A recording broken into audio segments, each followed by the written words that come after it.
Take a deep breath, get comfortable, and let me tell you a story. The conference room fell silent the moment the doors opened. Not the polite kind of silence. The kind that happens when someone important walks into a room and everyone immediately notices.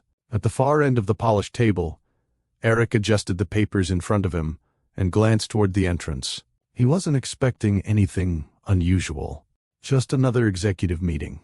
Another discussion about redevelopment contracts. Another attempt to help his family's struggling property business stay involved in one of London's largest community projects. Then he saw her. For a second, his mind refused to accept what his eyes were seeing. Julian, the same Julian he hadn't spoken to in over a year. The same woman who had walked out of his life without looking back. The same woman whose number no longer worked. The same woman he had replayed in his memory almost every day since losing her.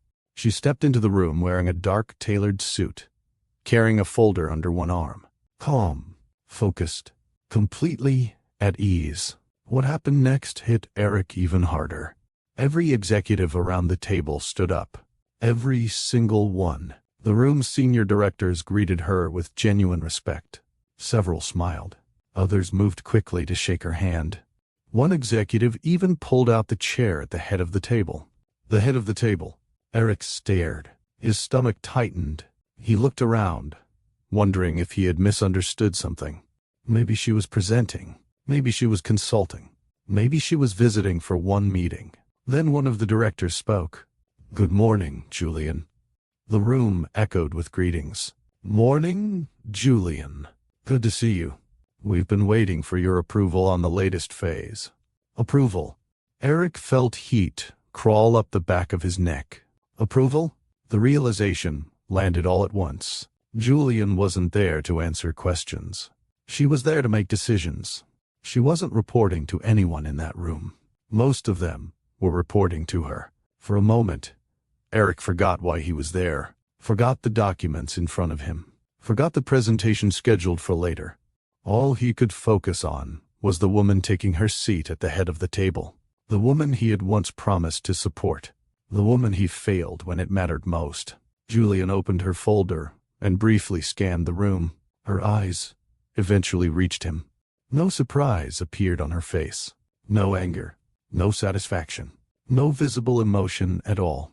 That somehow made it worse, because it meant she already knew he would be there. She had seen his name before the meeting. She had reviewed the participant list. And unlike him, she had been fully prepared. Eric lowered his gaze for a second. The weight of that realization settled heavily inside him. A year ago, Julian had walked away from a dinner table feeling humiliated. Now she sat at the head of one of London's most important redevelopment projects. And Eric? Eric was sitting there waiting for permission to speak. A year earlier, everything had looked completely different. Back then, Eric couldn't stop talking about Julian. He talked about her intelligence, her ambition, the way she could spend an hour discussing a building design and somehow make it sound fascinating. When he finally suggested she meet his parents, Julian had taken it seriously. Not because she was trying to impress wealthy people, not because she needed anyone's approval. She cared because Eric mattered. That evening, Kensington was glowing beneath the warm lights of expensive restaurants and busy streets filled with people enjoying the night. Julian arrived a few minutes early. She checked her reflection one last time before entering. A small, nervous smile crossed her face. Meeting a partner's parents was never easy. Still, she believed the night would go well. At first it seemed she was right. The introductions were polite. The conversation started smoothly. Food arrived. Drinks were poured. Everyone smiled. For a little while, the evening felt normal. Then the questions began. Not aggressive. Not obvious. The kind that sounded harmless on the surface. Questions about where she grew up. Questions about her family. Questions about her neighborhood. Questions about her education. Questions about whether architecture provided enough financial stability. Julian answered politely, again and again. Across the table, Eric occasionally shifted in his chair. He noticed the direction of the conversation. She could tell he noticed. Yet each time an uncomfortable comment surfaced, he simply redirected the discussion toward another topic. The discomfort never disappeared. It just kept returning, a little stronger each time. Julian tried to remain patient. She reminded herself that first meetings could be awkward. She reminded herself that not everyone communicated the same way. But something felt wrong. The atmosphere had changed. Even the food seemed forgotten. Eventually, one of Eric's parents leaned back in their chair and smiled. It wasn't a cruel smile. That almost made it worse. Because what came next was delivered as though it were perfectly reasonable. Relationships usually work best when people come from similar worlds. The table became very quiet. Nobody reached for a glass. Nobody touched their food. Nobody spoke. The sentence hung in the air, heavy, unavoidable. Julian immediately understood what had just been said. So did Eric. So did everyone sitting there. For a moment she simply sat still. Then she slowly turned her head. Her eyes found Eric. Not his parents. Not anyone else. Just Eric. The man who claimed he loved her. The man who had invited her there. The man who knew exactly what that comment meant. She waited. Not for a speech. Not for an argument. Just one sentence. One simple sentence. Anything that showed he was standing beside her. Eric opened his mouth slightly, then stopped. His gaze drifted downward, toward the water glass in front of him. The silence lasted only a few seconds. To Julian, it felt much longer. In that moment, something inside her changed. Not dramatically, not loudly, just quietly. A realization settling into place. She forced a small smile. Calm, controlled, far calmer than she actually felt. Please, excuse me. She pushed back her chair. Nobody tried to stop her. Nobody knew what to say. Julian picked up her bag and walked away from the table, away from the restaurant, away from the evening, away from the future she thought she was building. And behind her, Eric remained exactly where he was, silent. The same silence that protected the room, the same silence that cost him the woman he loved. The night Eric stayed silent cost him the woman he loved. Not because he stopped caring about her. Not because another person entered the relationship. Not because they suddenly stopped loving each other. He lost her because, when the moment arrived to protect her dignity, he chose comfort instead. And sometimes, a few seconds of silence can create consequences that last for years. Have you ever watched someone you cared about get treated unfairly? Have you ever looked back at a moment in your life and thought, I should have said something? Most people believe life-changing mistakes come from terrible decisions, but often they come from the decisions we avoid making. Eric believed keeping the peace would solve the problem. He convinced himself that avoiding conflict would prevent the evening from getting worse. He thought there would be another opportunity to explain, another opportunity to apologize, another opportunity to fix everything. What he didn't understand was that some moments don't wait for a second chance. Some moments reveal who we are, and once they're gone, they're gone. The woman who walked away from that restaurant didn't spend the next year plotting revenge. She didn't waste her energy trying to prove anyone wrong. She didn't sit around waiting for an apology. Instead, she focused on building something nobody could take from her. A future, a career, a purpose. Meanwhile, the man who stayed silent would spend the next year learning a lesson that success, wealth, and family influence could never teach him. Because losing someone isn't always the hardest part. Sometimes the hardest part is understanding exactly why you lost them. And when those two paths finally cross again, the balance of power will be completely different. The woman who left humiliated will walk into a room filled with executives who respect her. The man who failed her will be forced to face the consequences of the choice he made that night. The question is, will success heal old wounds? Can trust ever return once it's broken? And is love enough when courage arrives too late? Stay with me until the end, because this story isn't just about heartbreak. It's about growth.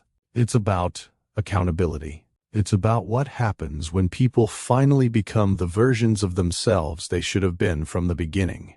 Welcome back to Mr. George Stories, where life's most powerful lessons come wrapped in unforgettable tales. If you're new to this family, thank you for joining us. Please hit the subscribe button because it helps us share stories like this on YouTube.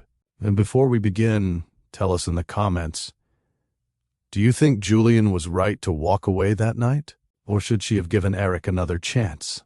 Also, don't forget to like this video. Every like, comment, and share helps more people discover stories that inspire, challenge, and remind us what truly matters.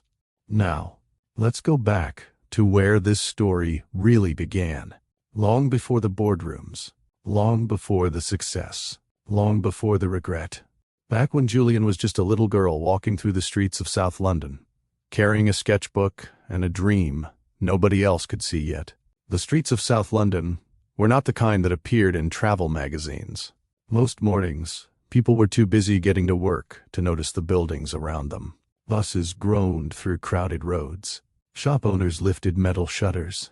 Parents hurried children toward school gates. Life moved quickly because it had to. For Julian, though, those streets felt different. Even as a child, she noticed things other people ignored. She noticed which buildings looked cared for, which ones looked forgotten, which neighborhoods had clean parks, which ones had broken benches. She noticed how some areas seemed built to welcome people, while others seemed designed to push them away. Most children spent their walks looking at friends. Julian spent hers looking at buildings. At first, nobody thought much of it. Children become fascinated with strange things all the time. One week, it might be football. The next week, it might be music. Julian's fascination never disappeared. If anything, it grew stronger. By the time she was 8 years old, notebooks across the family home had become filled with rough sketches. Rows of houses, community centers, playgrounds, libraries, entire neighborhoods drawn from imagination. One afternoon, while other children were kicking a football across a nearby field, Julian sat beneath a tree with a pencil in her hand. A family member glanced at her notebook. "What are you drawing now?" Julian didn't even look up. A better version. A better version of what? She pointed toward several aging apartment blocks visible in the distance. Those buildings had stood there for decades. Many people barely noticed them anymore. Julian studied them constantly. They could make it better. Who? The people who built them. The family member laughed softly. They already built them. Julian shook her head. No. I mean, they could build them better. The answer sounded simple, but something about it stayed with everyone who heard it. Even then, Julian wasn't interested in luxury. She wasn't dreaming about mansions. She wasn't filling notebooks with private estates. She wanted ordinary people to have better places to live. At an age when most children struggled to describe what they wanted to be, Julian already knew. She just didn't know the word architect yet. Her family quickly became her biggest supporters. Money was never abundant. Some months required careful budgeting. Some years were harder than others. But the atmosphere inside the home rarely reflected financial pressure. Laughter traveled easily through the house. Family members visited constantly. Nobody ever seemed to leave hungry. Weekends often felt like celebrations. Someone was always cooking. Someone was always telling stories. Someone was always laughing louder than everyone else. The dining table became the center of everything. People squeezed into every available chair. Conversations overlapped. Opinions collided. Nobody waited politely for turns. Everyone simply joined in. Julian loved those evenings. Not because they were perfect, because they felt alive. Those crowded dinners taught her something she wouldn't fully understand until much later. Communities matter. People thrive when they feel connected.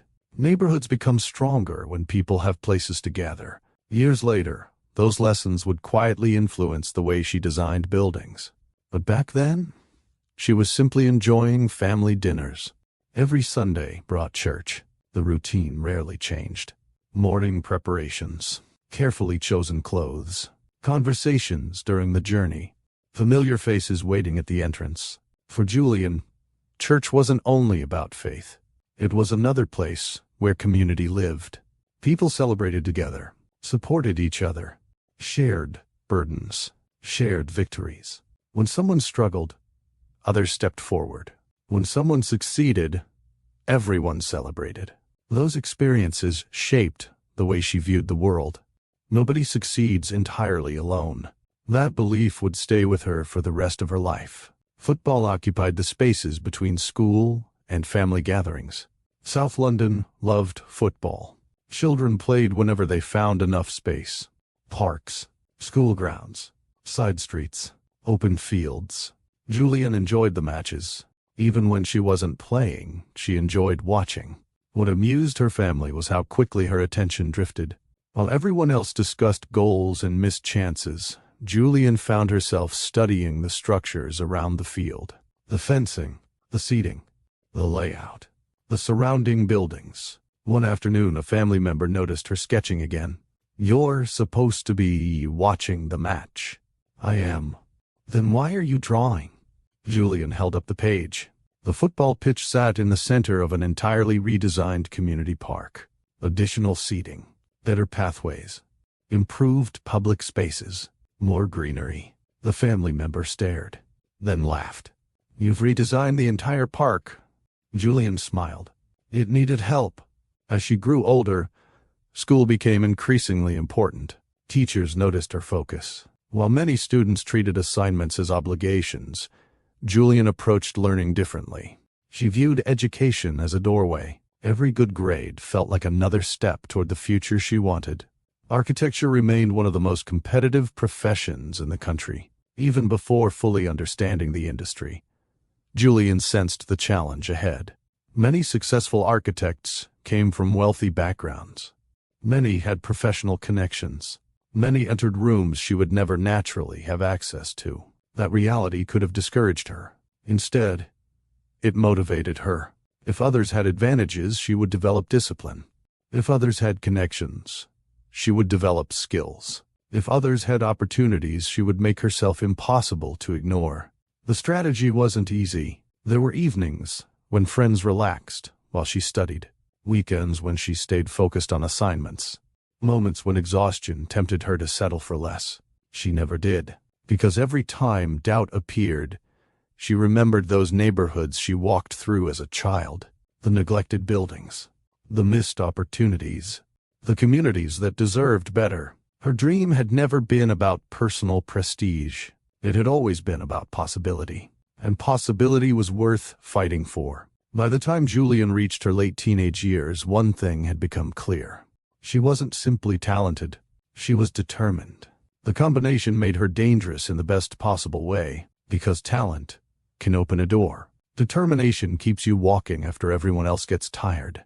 And although Julian didn't know it yet, that determination would eventually carry her into rooms nobody expected her to enter, including one room where a man named Eric would notice her for the very first time. But that moment was still ahead. For now, Julian remained focused on the dream she had carried since childhood: a pencil, a sketchbook, and a belief that better communities could create better lives. Eric grew up in a version of London that Julian rarely saw. The city was the same. The roads were the same. The skyline was the same. Yet their experiences could not have been more different. While Julian spent her childhood in a neighborhood where everyone knew everyone, Eric grew up behind gates, inside carefully maintained properties owned by his family for generations. The houses were large.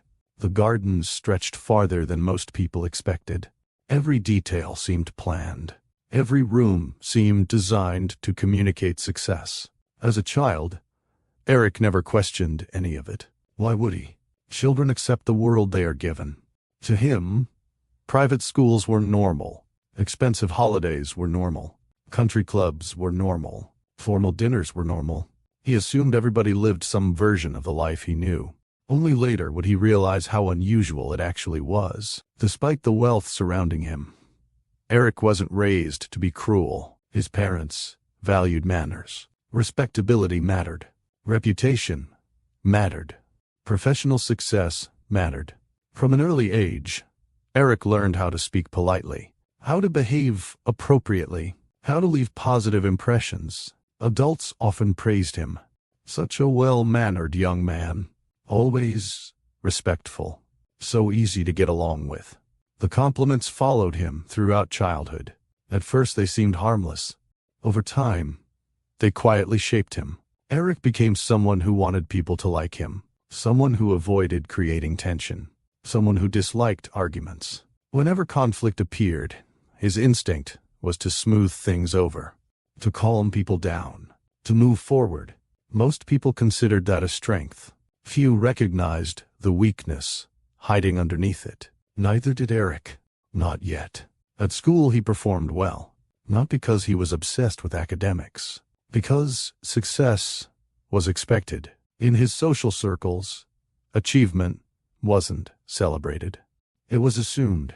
Good grades, good universities, good careers. Those weren't goals.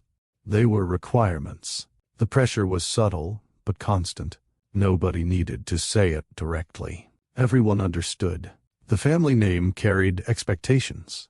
The future had already been outlined long before Eric became old enough to make his own decisions.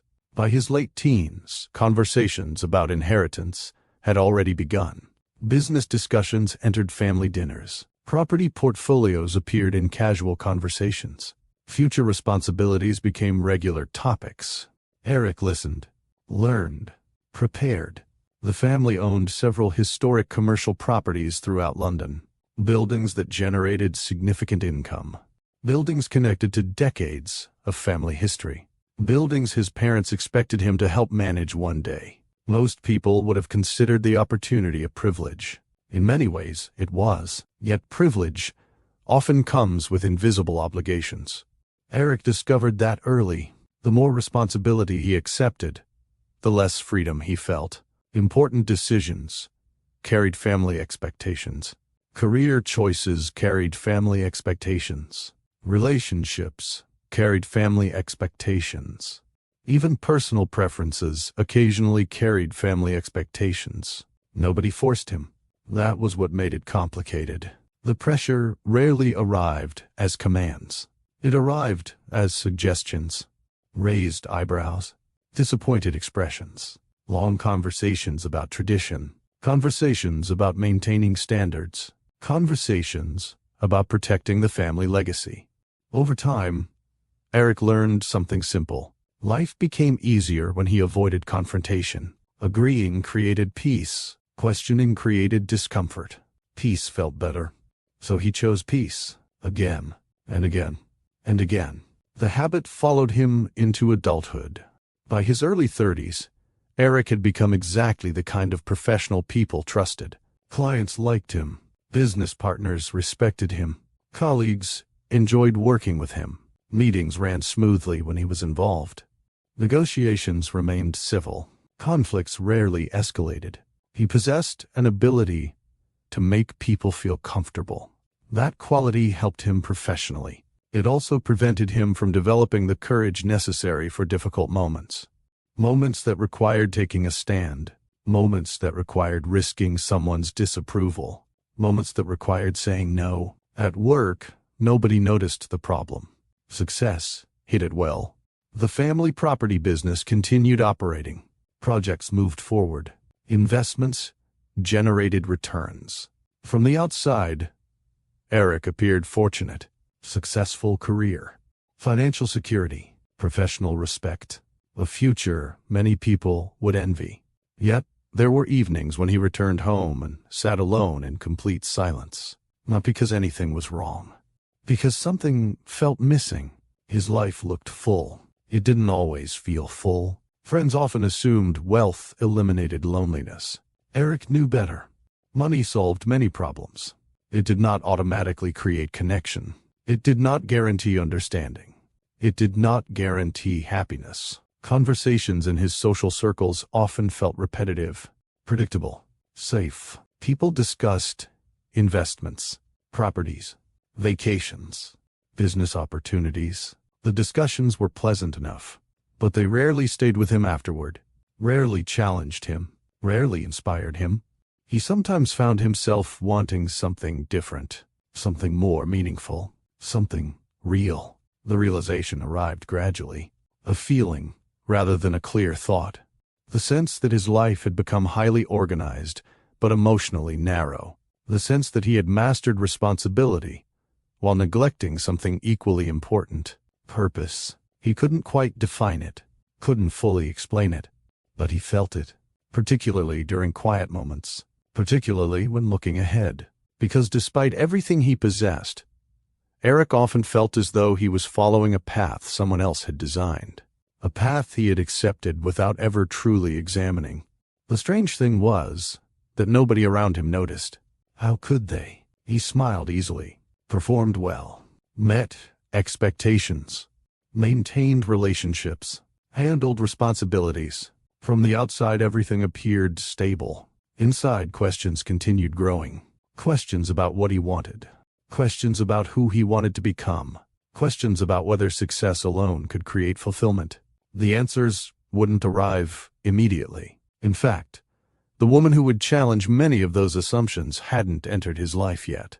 At that point, Julian was still pursuing her own path, building her future one step at a time, completely unaware that somewhere else in London, a man raised in a completely different world was asking questions he couldn't yet answer. Questions that would eventually lead him to a redevelopment conference. A conference he almost didn't attend. A conference where one presentation would capture his attention when almost nobody else was listening. And for the first time in years, Eric would meet someone who made him see the city, and himself, very differently. That moment was approaching. Neither of them knew it yet. But two lives moving along separate roads were about to cross for the first time. By the time Julian and Eric finally entered the same room, neither of them knew the other existed. It was a rainy Thursday morning in London. The kind of morning where people hurried from taxis to office buildings with their heads lowered against the weather. Inside one of the city's conference centers, professionals from across the property, planning, investment, and development sectors gathered for a public redevelopment conference. The event wasn't glamorous. Nobody was there for entertainment. Most attendees came for networking opportunities, industry updates, and potential business connections. Coffee stations became gathering points. Business cards exchanged hands. Conversations about investments filled the hallways. Some people listened carefully during presentations. Others spent more time checking emails than paying attention. Julian arrived carrying a portfolio case and a level of nervous energy she tried hard not to show. She had been invited to present an independent concept proposal focused on affordable mixed-use housing. For weeks, she had prepared. Revised slides, adjusted designs, refined data, practiced speaking, practiced answering questions, then practiced again. The opportunity mattered, not because she expected immediate success, because opportunities like this rarely came to people without established industry connections. She intended to make the most of it. Standing near the presentation area, she reviewed her notes one final time. A coordinator approached. "They're ready for you in 5 minutes." Julian nodded. "Thank you." The coordinator walked away. Julian released a slow breath. Her hands felt steady. Her heart did not. That was normal. She had learned long ago that confidence wasn't the absence of nerves. Confidence was continuing despite them. Meanwhile, Eric sat several rows back inside the main conference hall. He had attended countless professional events over the years. Most followed the same pattern.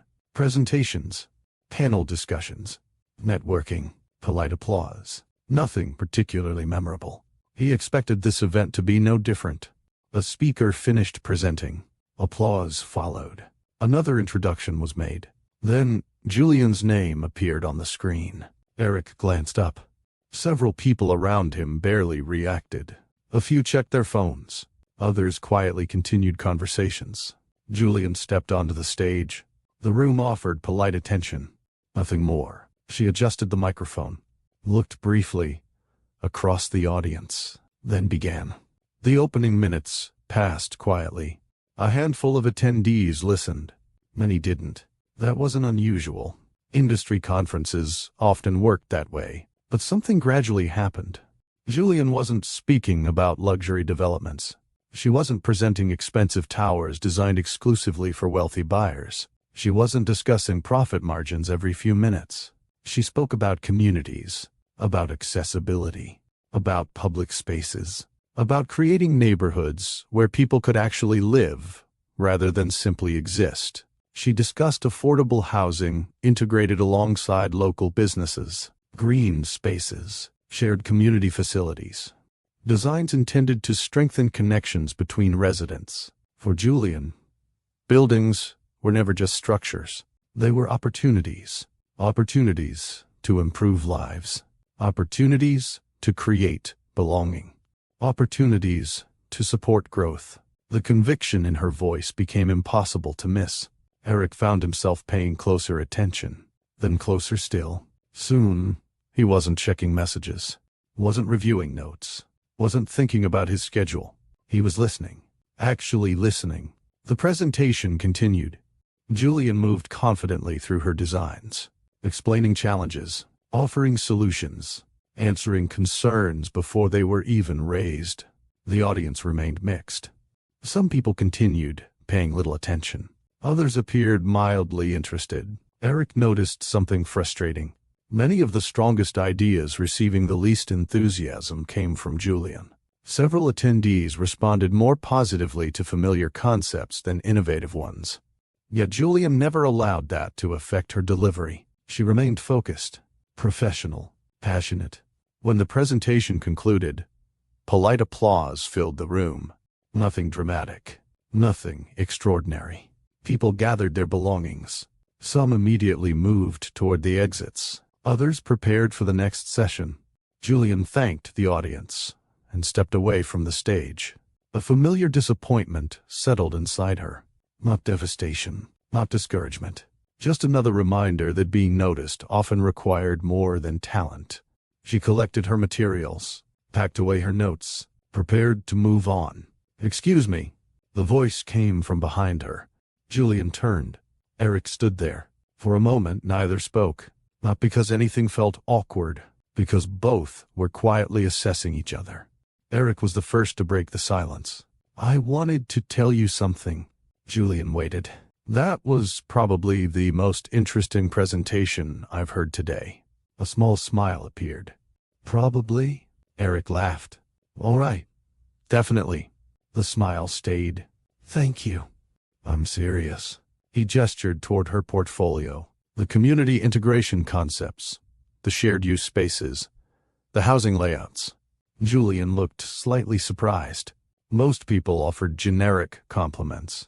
Very few remembered details. "You were paying attention." "I was." They shared a brief smile. Eric continued. "I actually have a question." Julian nodded. "Go ahead." The question turned into an answer. The answer led to another question. Then another. Then another. Minutes passed. Neither noticed. Around them, conference attendees continued moving between sessions. Conversations came and went. The crowd shifted. Yet they remained standing there discussing architecture, housing, community planning, and the future of London. For the first time that day, Julian felt understood, not tolerated, not politely acknowledged.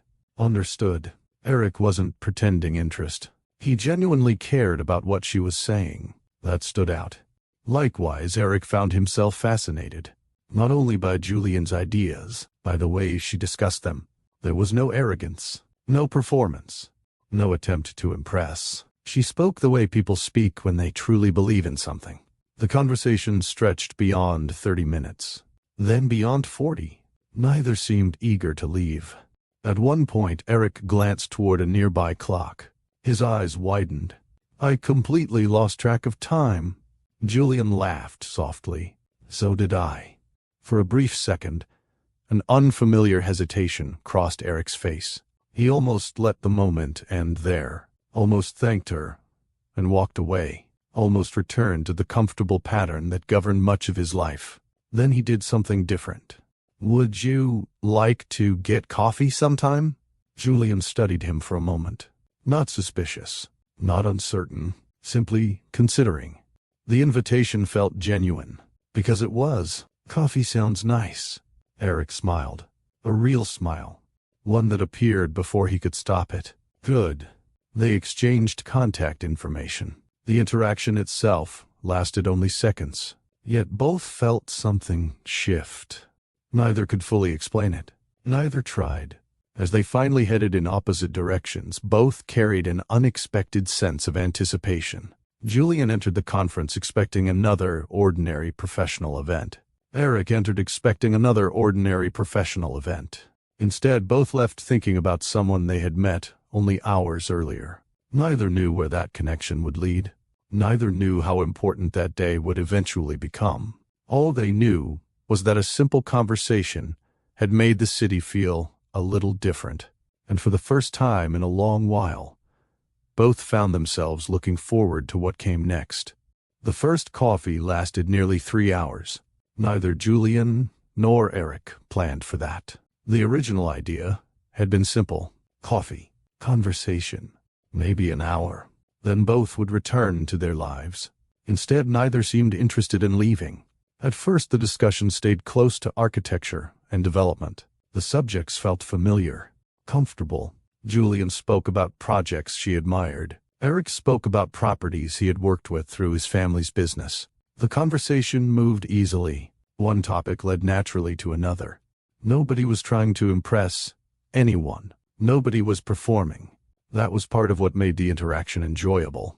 There was no pressure, no competition, no need to prove anything. As the afternoon continued, the discussion slowly expanded beyond work. Julian spoke about South London, about growing up surrounded by family, about football matches that seemed to attract entire neighborhoods, about community gatherings where everybody somehow knew everybody.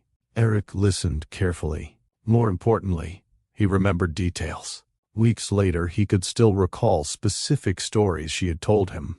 Julian noticed that. Most people listened while waiting for their turn to speak. Eric actually listened. That quality stood out.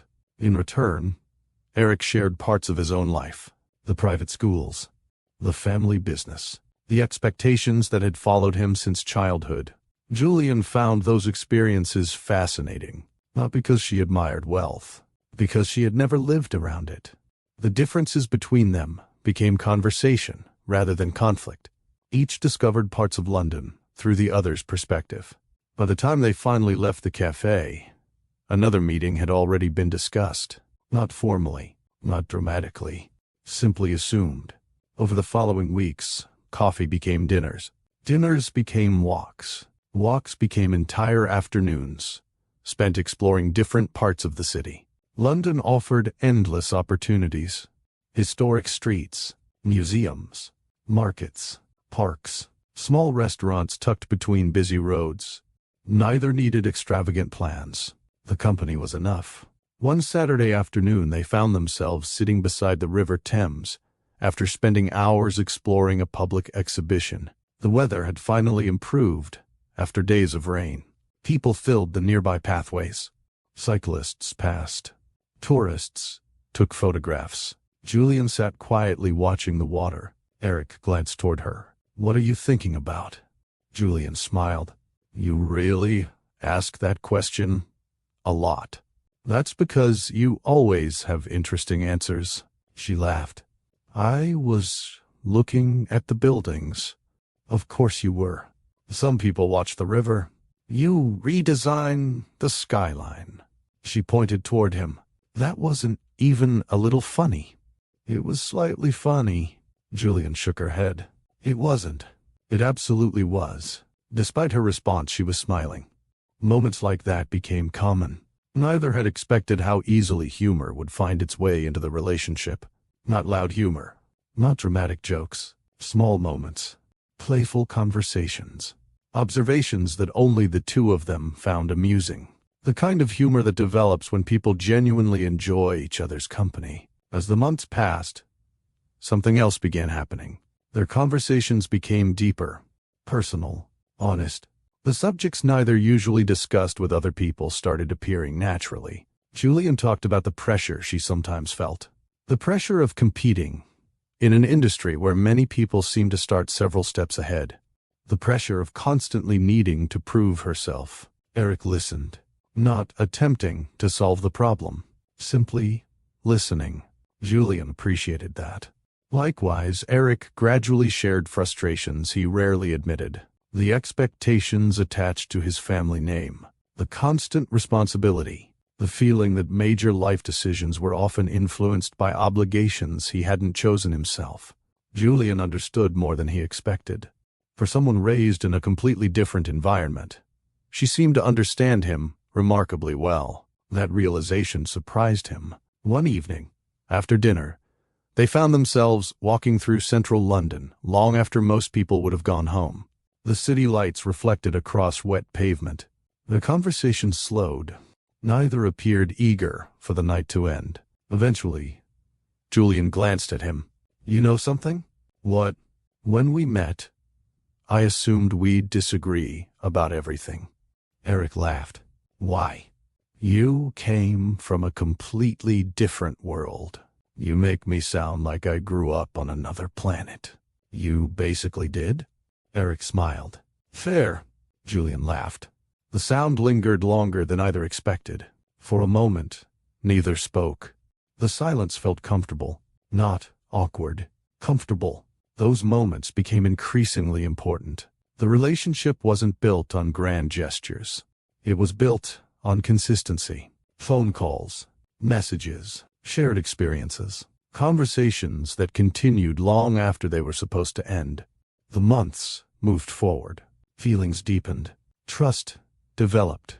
Without realizing it, both began creating space for the other inside their future plans. The change happened gradually. One discussion about future projects became another discussion about future cities they wanted to visit. A casual mention of goals became a longer conversation about life. One evening, Julian asked him a question. "Where do you see yourself in 10 years? Eric thought about it. "A year ago, I would have given a completely different answer." "What changed?" He looked at her. Julian immediately noticed. The answer wasn't entirely about career plans. She smiled softly. Eric smiled too. Neither felt the need to explain further. Some things didn't require explanation. By the 7th month, many people around them already viewed them as inseparable. The observation wasn't entirely wrong. Whenever something important happened, they wanted to tell each other first. Whenever something exciting happened, they wanted to share it. Whenever something difficult happened, they reached for the same phone number. The relationship felt natural, easy, healthy. For the first time in years, both felt genuinely understood. And perhaps that was why neither noticed the warning sign waiting quietly ahead. Not because the relationship was weak, because it felt strong. Strong enough that neither questioned what might happen when two very different worlds finally collided. Before we continue, take a moment to tell us what you think. Have you ever met someone who felt easy to talk to from the very beginning? Someone who understood you in ways that surprised you? Share your thoughts in the comments. And if you're enjoying this story so far, don't forget to like the video and subscribe to Mr. George Stories. Now, as their relationship approached its 8th month, Eric was preparing to take a step that felt completely natural. A step he believed would bring their lives even closer together. A step neither of them realized would change everything. The idea first entered Eric's mind on an ordinary evening. Nothing dramatic had happened. No major event had triggered the thought. They were simply finishing dinner after spending most of the day together. The restaurant had started emptying. Staff moved quietly between tables. Outside, London continued its usual rhythm. Inside, Julian was describing a redevelopment concept she had recently been working on. Eric watched her as she spoke. The enthusiasm in her voice never seemed forced. Even after a long day, she could discuss ideas for improving communities with the same energy she had shown at the conference months earlier. That quality still impressed him. When she finally paused, Eric smiled. "You know something?" Julian raised an eyebrow. "That usually means you're about to say something interesting." "No pressure." "Too late," Eric laughed. Then his expression softened slightly. "I think it's time." Julian studied him. "Time for what?" "For you to meet my parents." The words hung between them for a moment. Not because they felt uncomfortable, because they felt important. 8 months earlier they had been strangers. Now they had become a meaningful part of each other's lives. Meeting family represented another step forward. A serious step. Julian looked down briefly before looking back at him. A small smile appeared. "You're sure?" "Absolutely." The answer arrived without hesitation. Julian noticed. "That mattered." She nodded slowly. "Okay." Eric smiled. "Okay? Okay." His smile widened. "That sounded less painful than I expected." Julian laughed. "I'm trying to be supportive." "Thank you." "Don't thank me yet." Eric leaned back. "Why not?" "Because meeting parents is never simple. Mine aren't that bad." Julian gave him a look. "You hesitated." "I didn't." "You absolutely did." "I did not." "You did." Eric laughed again. The discussion continued playfully for several minutes. Neither realized how often they would revisit that conversation over the following weeks. Because despite agreeing quickly, Julian couldn't stop thinking about it afterward. Meeting parents carried weight, especially when the relationship mattered. Especially when she could genuinely imagine a future with the person involved. That reality made the invitation feel different, more significant, more personal. Over the next several days, she found herself replaying possibilities. Not worst-case scenarios. Not disasters. Simply normal questions. Would they like her? Would conversations flow naturally? Would she make a good impression? The concerns felt reasonable. Most people experienced similar thoughts before meeting a partner's family. Julian was no exception. One evening, while organizing work materials at home, she caught herself thinking about the upcoming dinner again. She paused, shook her head, then laughed softly at herself. "You're overthinking this." The comment was directed entirely at herself. Unfortunately, recognizing the habit didn't stop it. A few days later, Eric noticed. "You've been thinking about it." Julian looked up from her coffee. "Thinking about what?" "My parents." "I have no idea what you're talking about." Eric smiled. "You're a terrible liar." "I wasn't lying." "You absolutely were." Julian tried to maintain a serious expression. It lasted less than 2 seconds. Eric laughed. "There it is." "What?" "The face." "What face?" "The face you make when you're pretending something doesn't matter." Julian shook her head. "I hate that you know that." "I know." The honesty in the conversation helped. Every time doubts appeared, Eric reassured her. Not with exaggerated promises, with confidence. He genuinely believed the evening would go well. And because Julian trusted him, she tried to believe it too. As the dinner approached, another issue emerged. What was she supposed to wear? At first the question seemed simple. Then it became surprisingly complicated. One outfit felt too formal. Another felt too casual. One option seemed overly professional. Another didn't feel appropriate for the setting. The process became far more difficult than she expected. Standing in front of a mirror one afternoon, Julian stared at several options laid across a chair. None felt right. Not because there was anything wrong with them. Because she wanted to feel comfortable, confident, authentic. Eventually, she laughed at herself. This is ridiculous. Yet the decision still mattered. Not because she intended to become someone else. Because first impressions matter, especially during important moments. After several attempts, she finally settled on an outfit that felt right. Professional, without feeling distant. Elegant, without feeling excessive. Most importantly, it felt like her. The choice brought unexpected relief. One less thing to worry about. As the date approached, excitement slowly started outweighing nervousness. The relationship had been one of the happiest experiences of her life. Eric had been consistent, supportive, kind. He listened. He respected her ambitions. He encouraged her goals. Meeting his parents felt like the natural next step, a sign that the relationship was moving forward. One evening, during a phone conversation, Eric asked a question. "Nervous?" Julian smiled immediately. "A little. Only a little." "Fine. More than a little." Eric laughed. "That's normal." "I know. They're just people. Julian sighed dramatically. That's exactly what people say before something stressful. Eric laughed even harder. You'll be fine. His confidence was reassuring, at least temporarily. After the call ended, Julian sat quietly for a moment. A strange mixture of emotions filled her thoughts. Excitement, hope, curiosity, uncertainty, not fear, not yet, mostly anticipation. Because despite the nerves, she genuinely wanted the evening to succeed. She cared about Eric deeply. The relationship had become important, not casually important, life-changing important. The kind of relationship that quietly becomes part of your future plans before you fully realize it. Over the following days, work kept her busy. Projects demanded attention. Deadlines approached.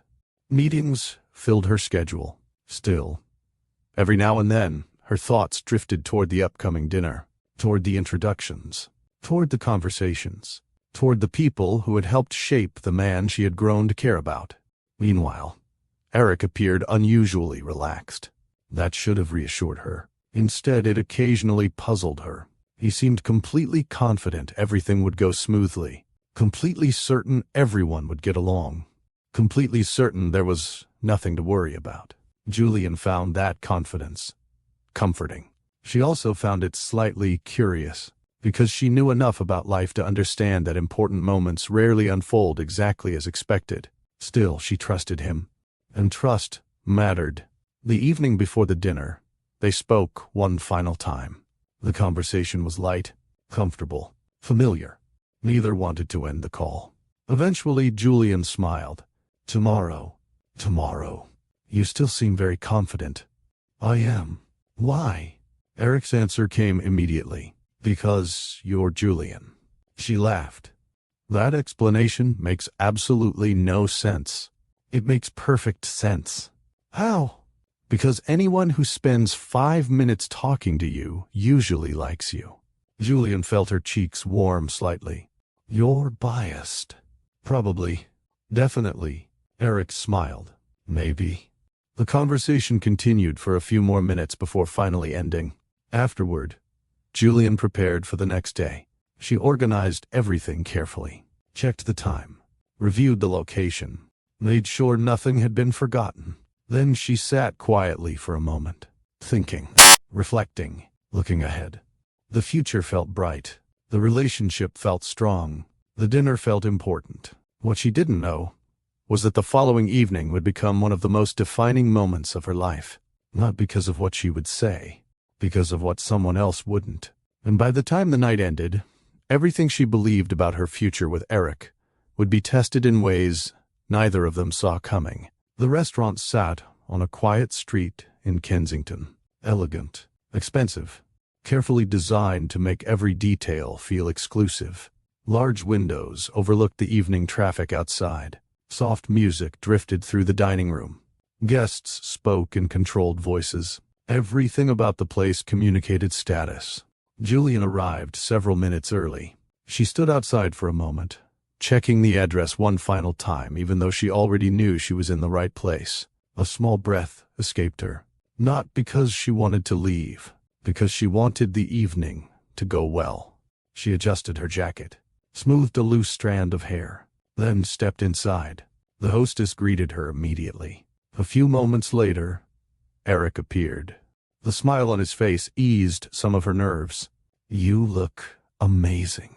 Julian laughed softly. You're required to say that. No. He shook his head. I'm really not. She smiled. Thank you.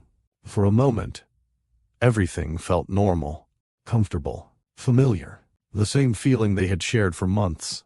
Eric offered his arm playfully.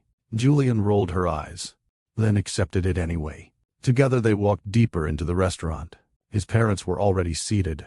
As they approached the table, Julian's heartbeat increased slightly. Nothing unusual. Meeting parents carried pressure. Most people would feel it. The introductions began. Polite smiles, pleasant greetings, handshakes, compliments. The usual opening conversation. For the first 20 minutes, the evening appeared successful. Food was ordered. Drinks arrived. Stories were exchanged. Julian began relaxing. Maybe she had worried for nothing. Maybe everything would be fine. She glanced toward Eric. He looked comfortable, happy. The sight reassured her. Then the conversation slowly shifted. At first the question seemed harmless. One of Eric's parents smiled politely. "So where exactly did you grow up?" "South London." The answer seemed simple. Yet something about the pause afterward caught Julian's attention. Not enough to concern her, just enough to notice. Another question followed. "What was that like?" Julian smiled. "It was great." The response seemed to surprise them slightly. "Great?" "Very." Julian leaned back comfortably. "I grew up around family, community events, church activities, football matches, and people who looked out for each other." Eric smiled. He had heard these stories before. He enjoyed them. Every time. One of his parents nodded politely. "Interesting." The conversation moved on. Briefly. A few minutes later, another question arrived. "What do your parents do?" Julian answered. The discussion continued. Then came questions about school, questions about university, questions about her career, questions about architecture. Individually, none of the questions felt inappropriate. Together, they began creating a pattern Julian couldn't quite ignore. Every answer seemed to trigger another examination, another evaluation, another subtle test. Across the table, Eric occasionally shifted in his seat. He noticed it too. Not fully, not yet, but enough to feel slightly uncomfortable. Julian remained polite, confident, professional. Years of navigating competitive environments had taught her how to handle difficult conversations. The evening continued. Food arrived. Plates were exchanged. Wine glasses refilled. Yet, the atmosphere kept changing, almost imperceptibly. One comment followed another. Small observations.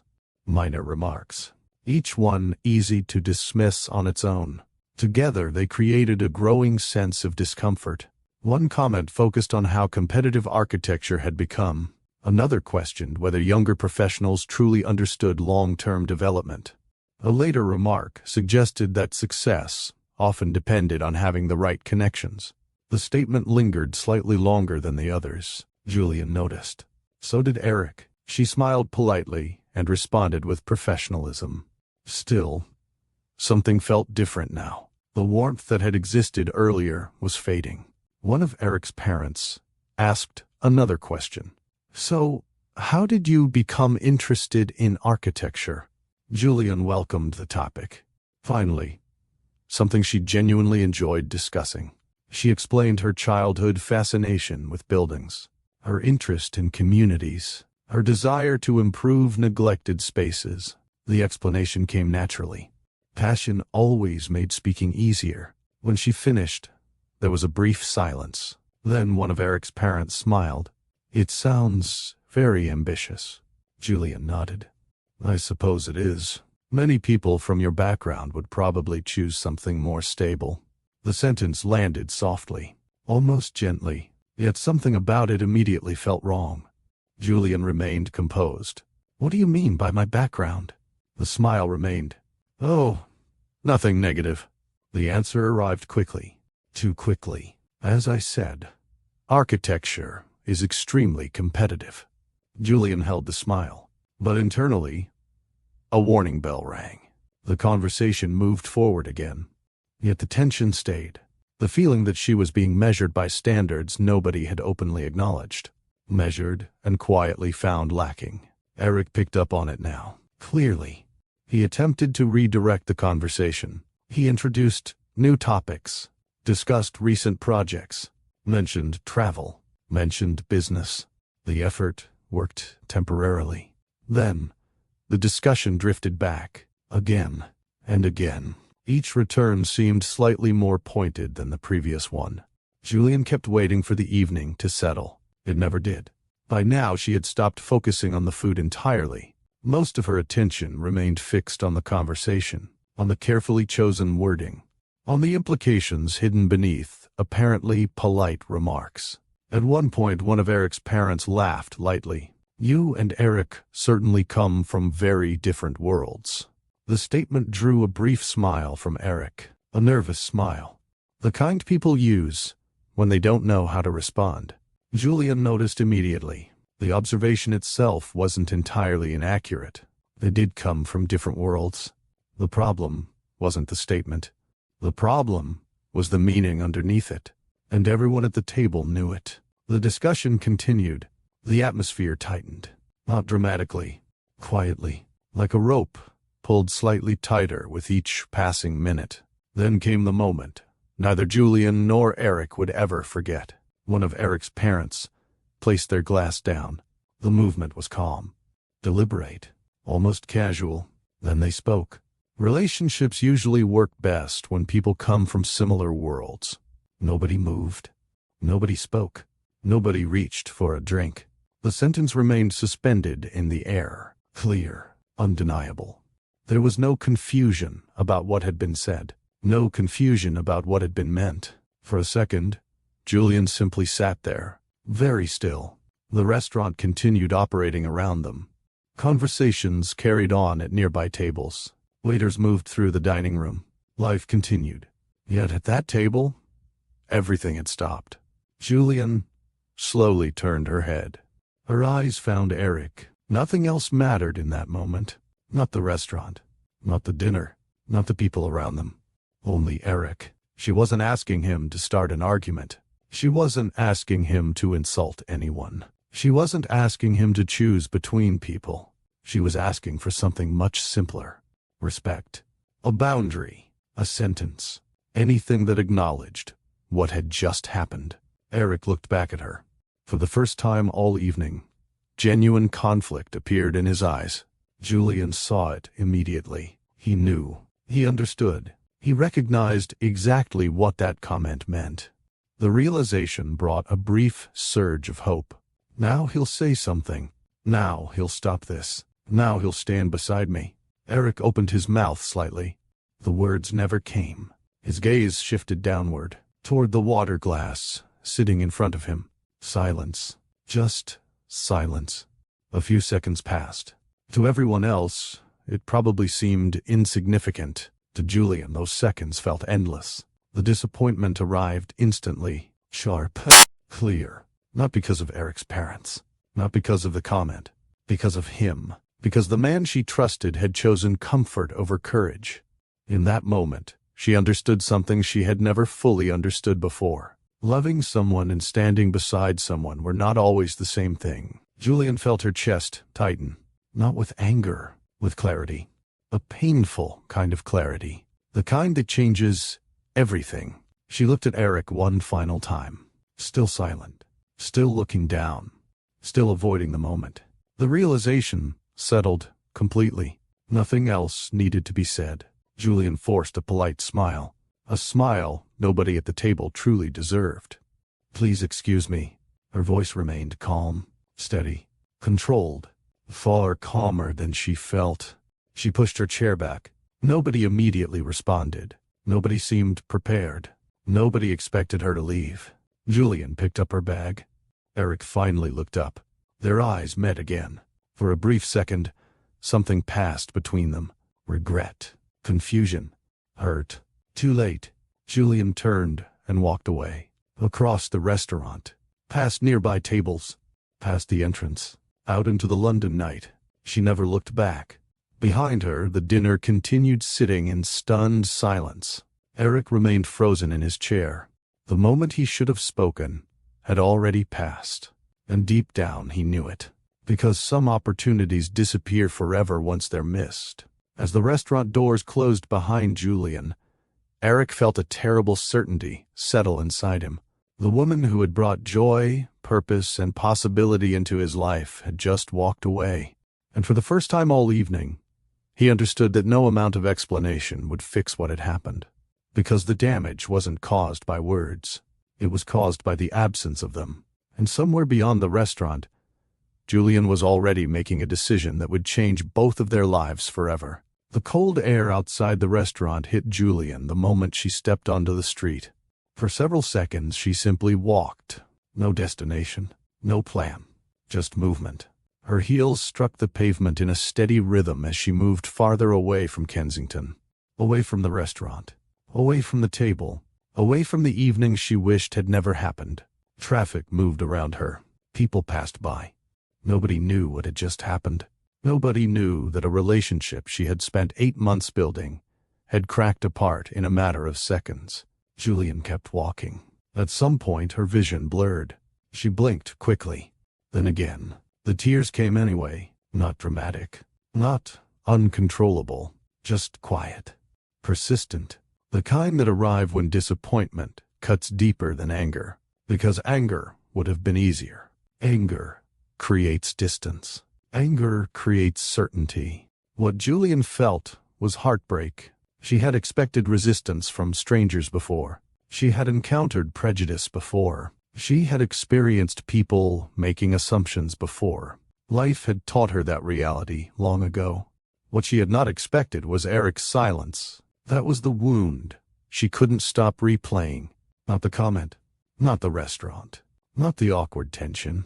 Eric, the man who knew her, the man who loved her, the man who understood exactly what was happening, the man who said nothing. By the time she finally reached home, exhaustion had replaced the tears. She dropped her bag near the door, removed her shoes, sat down. The silence inside the room felt overwhelming. For a long time she simply stared ahead. Her phone remained face down beside her. She already knew what would happen. Eventually, it happened. The screen lit up. Eric, the name appeared. Julian stared at it. The phone continued vibrating. She didn't answer. The call ended.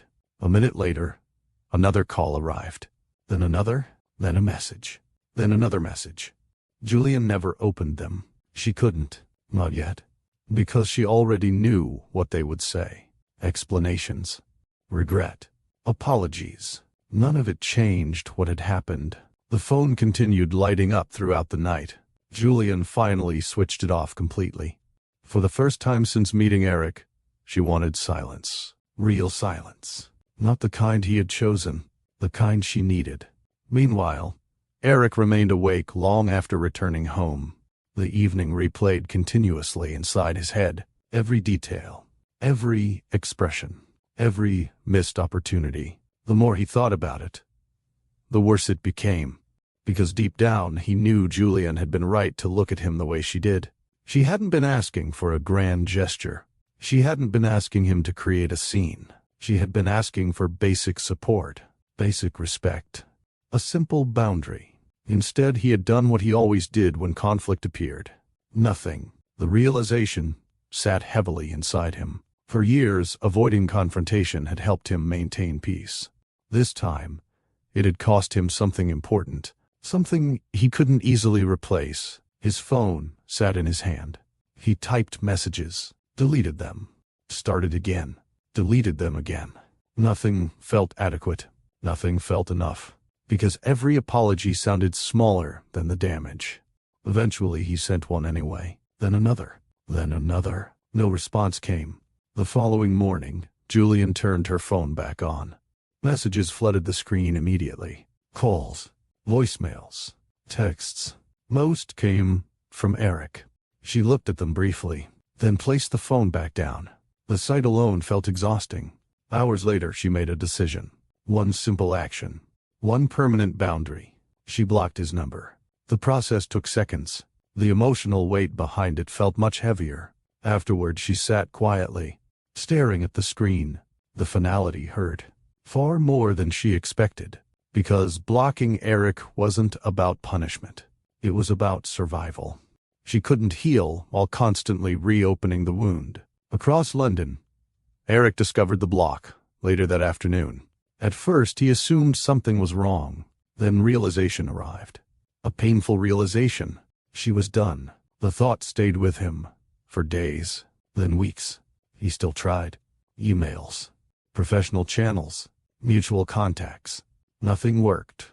Julian maintained distance, not because she hated him, because she no longer trusted him. Trust had been the foundation of everything. Without it, the relationship had nowhere to stand. The weeks that followed became some of the hardest of her life. Work helped. At first only temporarily. She would focus for several hours. Then a memory would appear. A conversation, a laugh, a shared experience. Suddenly, concentration became difficult again. Healing rarely moves in a straight line. Some days felt better, others felt worse. Some mornings, she woke feeling strong. Some evenings, she felt the loss all over again. The hardest part wasn't missing Eric. The hardest part was missing the future she thought they were building together. The future she had trusted. The future she had believed in. That loss lingered. Yet slowly, something began changing. The pain remained. But her focus started shifting. Toward work. Toward goals. Toward the ambitions she had carried long before meeting Eric. The more energy she invested into her career, the less space remained for regret. Projects demanded attention. Deadlines demanded attention. Opportunities demanded attention. Julian threw herself into all of it. Not because work erased heartbreak, because purpose gave her somewhere to place the pain. Weeks became months. Her schedule grew increasingly demanding. Early mornings, late evenings, long hours. The workload intensified. She welcomed it. Every completed task felt productive. Every new challenge felt useful. For the first time since the restaurant, she could go several hours without thinking about what happened. Then, several days. Then longer. The memories still existed. They simply stopped controlling her. Eric's experience moved in the opposite direction. Without Julian in his life, the absence became impossible to ignore. Ordinary moments reminded him of her. Restaurants they had visited, places they had walked, topics they used to discuss. The city suddenly felt full of reminders. What frustrated him most was the simplicity of the mistake. He knew exactly where everything had gone wrong. There was no mystery, no confusion, no unanswered question. He had failed a moment that mattered, and now he was living with the consequences. Months passed. The distance between them remained. Neither spoke, neither met, neither reached out successfully. The relationship that once felt so promising became a closed chapter. At least that's what Julian believed. Because while she was slowly rebuilding her life, something significant was about to enter it. An opportunity far larger than anything she had imagined. An opportunity that would demand everything she had, and ultimately change the direction of her future forever. The opportunity arrived on an ordinary Tuesday morning. Julian almost missed it. Her inbox was overflowing. Project updates filled one side of her screen. Meeting requests filled the other. Like most professionals trying to build a career, she had learned that opportunities often arrived disguised as routine paperwork. This one nearly disappeared among dozens of unread messages. The subject line caught her attention at the last moment. A major South London redevelopment competition. Julian stopped scrolling, then opened it. As she read through the details, her posture slowly changed. The project was ambitious, far more ambitious than most competitions she had encountered. Several neglected blocks across South London would be completely reimagined. The winning proposal would influence housing, community spaces, local business opportunities, public facilities, and long-term development strategy. The scale alone was remarkable. The potential impact was even bigger. Julian continued reading, then read it again, and then a third time. By the time she finished, something familiar had returned. The same feeling she experienced as a child while staring at aging buildings. Possibility. Not possibility for herself. Possibility for communities. Possibility for families. Possibility for people who often felt overlooked when major developments arrived. Many projects claimed to improve neighborhoods. Not all of them actually did. Julian had spent years watching developers prioritize profit while treating residents like obstacles. Communities were frequently discussed. They weren't always included. This project offered a chance to do something different, a chance to create something meaningful. She immediately downloaded every available document. Requirements, guidelines, site reports, planning expectations, community data. The deeper she read, the more excited she became. The project wasn't asking for minor adjustments. It was asking for vision. That realization stayed with her long after work ended. Even later that evening, She remained at her dining table surrounded by notes. Maps covered one side. Reference materials covered another. Sketchbooks sat open nearby. Hours passed. Noticed. Ideas started appearing. Then, more ideas. Then entire concepts. Some worked. Others didn't. She welcomed both. The process had begun. Over the following weeks, the competition became a constant presence in her life. At work, at home, during train journeys, during lunch breaks. Even ordinary walks through South London started feeling different. Julian wasn't just seeing streets anymore. She was studying them, observing patterns, watching how people used public spaces, noticing where businesses succeeded, noticing where communities gathered, noticing where opportunities existed. One afternoon, she found herself standing near a neglected section of the redevelopment zone. Children played football nearby. Several older residents sat on benches discussing everyday life. A local business struggled for visibility behind aging infrastructure. Julian remained there longer than she intended, watching, listening, thinking. The area didn't need saving. It needed investment, respect, thoughtful planning. Too many redevelopment projects arrived with the assumption that outside experts knew everything. Julian believed the opposite. Communities already knew what they needed. Good design simply helped support it. That belief became the foundation of her proposal. The vision started taking shape. Affordable housing, not isolated housing, integrated housing. Homes connected to opportunity. Local businesses positioned to thrive. Community facilities designed for real use. Green spaces that encouraged interaction rather than decoration. Youth centers, public gathering areas, walkable connections, accessible services. Every decision served a larger purpose. Connection. The proposal wasn't focused on buildings alone. It focused on people. That distinction mattered. As the concept expanded, so did the workload. Julian's evenings disappeared. Her weekends disappeared. Free time became increasingly rare. Many nights stretched well past midnight. Some stretched even further. Coffee cups accumulated beside her workspace. Sketches covered entire tables. Drafts multiplied rapidly. Certain ideas survived. Others ended up discarded. The process demanded patience. And patience became difficult when exhaustion entered the equation. One particularly late evening, Julian stared at her latest design revisions. The clock indicated she should have been asleep hours ago. Instead, she remained surrounded by unfinished work. She rubbed her eyes, looked at the drawings, then looked away. For the first time in weeks, uncertainty appeared. What if it wasn't enough? The thought arrived quietly. Yet it carried weight. The competition would attract experienced firms, established professionals, people with resources she didn't possess, people with larger teams, larger budgets, larger reputations. Julian understood exactly what she was competing against. That reality became impossible to ignore. For several minutes, she simply sat there, thinking, questioning, reconsidering. The self-doubt felt familiar. It had appeared throughout her life. Before important exams, before major presentations, before professional opportunities, every meaningful goal seemed to attract it. The difference now was that she recognized it. Self-doubt didn't automatically mean she was unqualified. Sometimes, it simply meant the challenge mattered. That realization helped. Not immediately, but enough. Julian returned to work. One revision became another. One improvement led to another. Progress resumed. The following weeks brought more obstacles. Technical requirements changed. Design elements needed refinement. Financial projections required adjustment. Certain concepts proved more difficult than expected.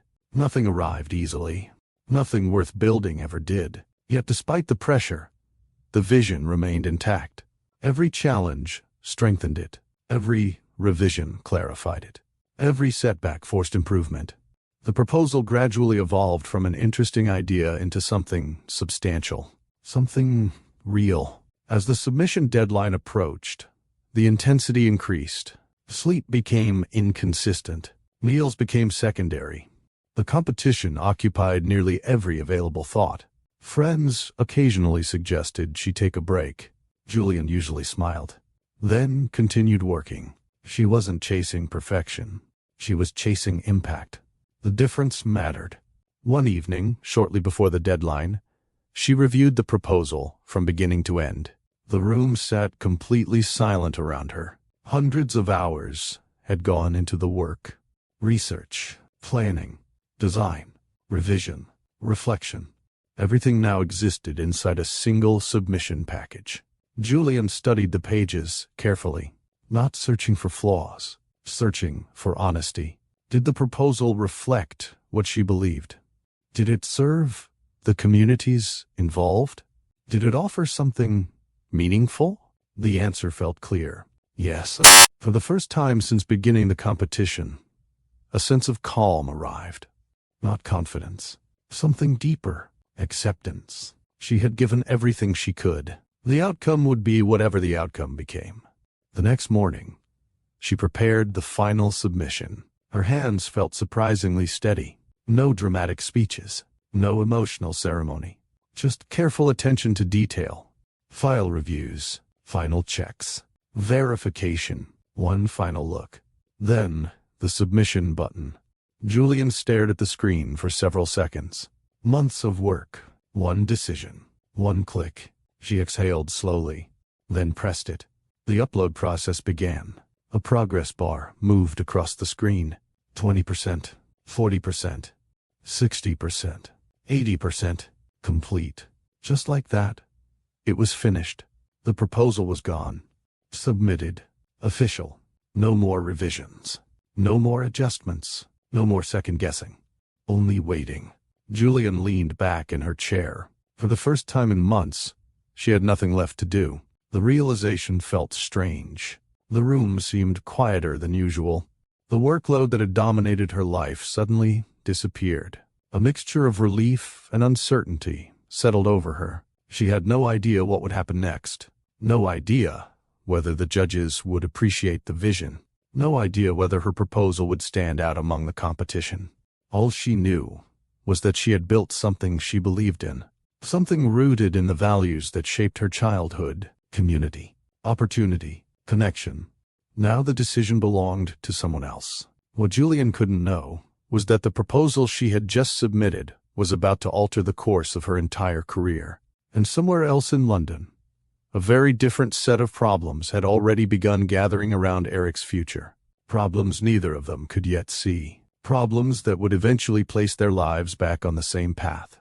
The waiting turned out to be harder than the work. For weeks after submitting the proposal, Julian tried convincing herself not to think about the competition. The strategy failed almost immediately. Every morning, she checked her email. Every afternoon, she checked again. Every evening, she told herself she would stop checking. The next morning, she repeated the process. She wasn't obsessed with winning. At least that's what she told herself. The truth was more complicated. The competition had become personal, not because of recognition, not because of money, because she believed in what she had created. She believed the proposal could genuinely help people. That belief made waiting difficult. One morning, several weeks later, Julian arrived at work expecting another ordinary day. Her coffee was still hot when she opened her inbox. The message sat near the top. At first, she almost ignored it. The sender looked official. The subject line looked formal. Nothing immediately stood out. Then she opened it. Her eyes moved across the first paragraph. She stopped reading, started again, then read it a third time. The words hadn't changed. The result remained the same. Her proposal had won. For several seconds, Julian simply stared at the screen. The office around her seemed distant, muted. She blinked. Read the message again. Still the same result. She had won. Months of effort. Months of sacrifice. Months of uncertainty. And somehow, against extraordinary competition, she had won. A laugh escaped before she could stop it. Then another. She covered her mouth. Shook her head. Read the message again. The disbelief took time to disappear. Because opportunities like this weren't supposed to happen often. not to people without powerful networks, not to people without established industry influence. Yet there it was, official, confirmed, real. Julian leaned back in her chair. For the first time in a long time, she allowed herself to simply enjoy the moment. Not analyze it, not question it, enjoy it. The feeling didn't last long. Within hours, the implications began appearing. Meetings were scheduled, interviews requested, project discussions organized. The competition victory quickly became one of the most talked about redevelopment stories in the sector. Industry publications covered it. Professional newsletters highlighted it. Development organizations discussed it. People who had never returned her calls suddenly wanted meetings. People who had never shown interest suddenly wanted conversations. The shift happened quickly, faster than Julian expected. One week, she was fighting for opportunities. The next week, opportunities were finding her. The attention felt strange, not unpleasant, just unfamiliar. For years, she had focused entirely on the work itself. Now people wanted to discuss her background, her ideas, her future. The experience required adjustment. Fortunately, Julian remained grounded. Success changed her circumstances. It didn't change her priorities. Every interview eventually returned to the same subject: communities, opportunity, accessibility, connection. The values never changed. The audience simply became larger. As redevelopment planning advanced, additional doors opened. Investors began paying attention. Several organizations expressed interest in supporting future projects. Senior professionals who once overlooked her work now requested consultations. Some were sincere. Others clearly wanted to associate themselves with a rising name. Julian noticed the difference. Experience had taught her to recognize it. Not everyone celebrating success had believed in her beforehand. That realization never bothered her. Results had a way of changing opinions. She focused on the work, the projects, the opportunities, the responsibility. As months passed, the redevelopment initiative expanded.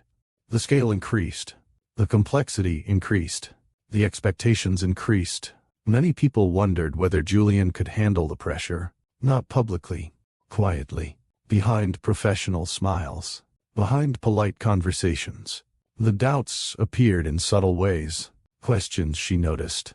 Assumptions she recognized. Conversations that carried hidden skepticism. Some executives struggled to believe someone her age should carry significant influence. Others questioned whether one successful proposal justified larger responsibilities. Julian heard enough to understand what was happening. She rarely responded. Instead, she delivered results. Again, and again, and again. Project milestones were achieved. Deadlines were met. Problems were solved. Communities responded positively. Support continued growing. Gradually, doubts became harder to maintain. Because performance leaves very little room for argument. People may question potential. Results are harder to dismiss. The redevelopment organization noticed. Leadership noticed. Investors noticed. Before long, Julian found herself managing responsibilities that once seemed impossible. Meetings became larger. Decisions became more significant. Her influence continued expanding. The transformation happened steadily rather than suddenly. One promotion led to another opportunity. One opportunity led to another responsibility. One responsibility led to greater trust. By the end of the year, Julian was no longer simply contributing to the redevelopment effort.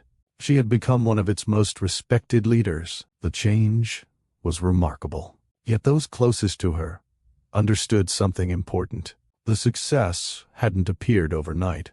The recognition was new. The work behind it wasn't. Years of discipline had finally reached a moment where the world could see it. While Julian's career accelerated, Eric's world began moving in a different direction. The problem started quietly. A disappointing investment, a delayed project, a partnership that failed to deliver expected returns. Nothing catastrophic individually. Together they created pressure. The family business had survived challenges before. Most people assumed it would survive these as well. Eric initially believed the same thing. Unfortunately, the situation continued worsening. Additional investments underperformed. Expected revenue failed to materialize. Financial projections became increasingly concerning. Meetings grew more tense. Conversations became more serious. The confidence that had once surrounded the business slowly weakened. For the first time in Eric's professional life, family influence couldn't solve every problem. Money helped. Relationships helped. Experience helped. None provided immediate answers. The pressure spread throughout the organization. Cost reviews increased. Expansion plans slowed. Important decisions faced greater scrutiny. Eric spent more and more time dealing with complications rather than opportunities.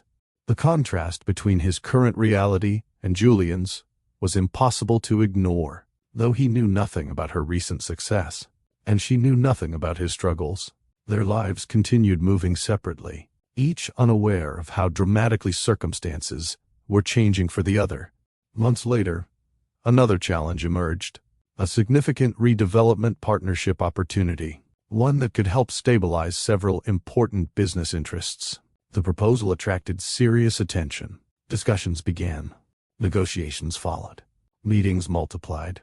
From a business perspective, the partnership made sense. Resources would be combined.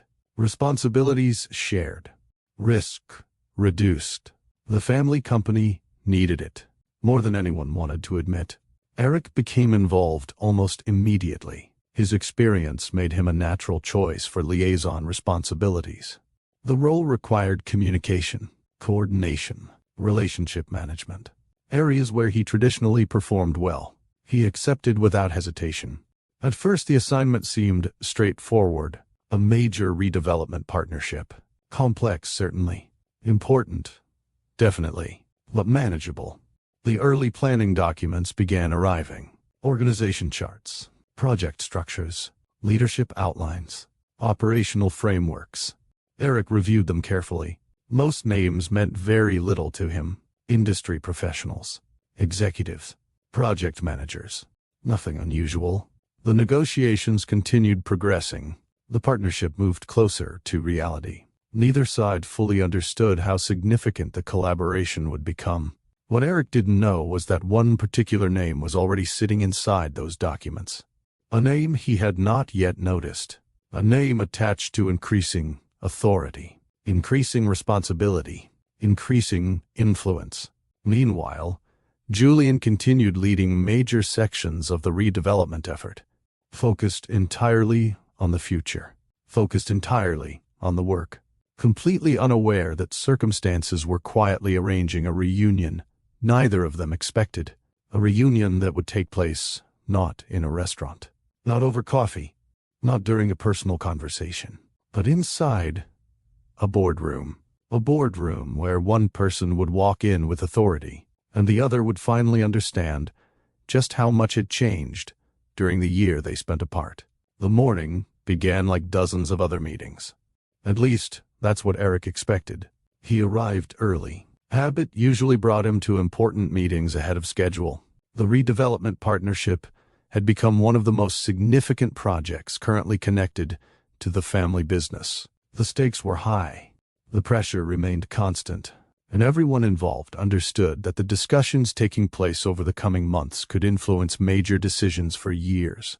Eric carried a folder beneath one arm as he entered the building. The lobby was already busy. Professionals moved between elevators. Conversations filled the air. Project teams gathered near reception desks. Nothing appeared unusual. Everything felt routine. That feeling remained with him all the way to the executive floor. It remained with him while he greeted colleagues. It remained with him while he reviewed documents. It remained with him as he took a seat inside the boardroom. The room itself reflected the scale of the project. Large, modern, designed for major decisions. Floor-to-ceiling windows overlooked sections of London, stretching toward the horizon. A long conference table occupied the center. Presentation screens covered one wall. The atmosphere carried the quiet seriousness that often accompanied high-level meetings. People spoke professionally, politely, purposefully. Eric settled into his seat and reviewed the agenda. Several departments would be represented. Various project leaders would attend. Nothing immediately captured his attention. A few names looked familiar, others didn't. He glanced at his watch. The meeting would begin shortly. Around him, executives continued arriving. Documents changed hands. Laptops opened. Coffee cups appeared. The usual preparations. A senior director entered and exchanged greetings with several attendees. Another followed. Then another. The room gradually filled. Still nothing unusual. Eric flipped through another page. Reviewed several notes.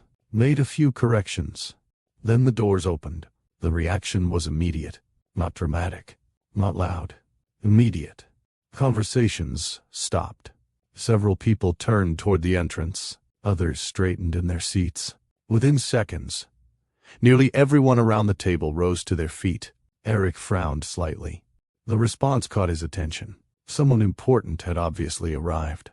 He looked toward the doorway and froze. Julian walked into the room. For a moment, everything else disappeared. The documents, the meeting, the conversation, the entire room.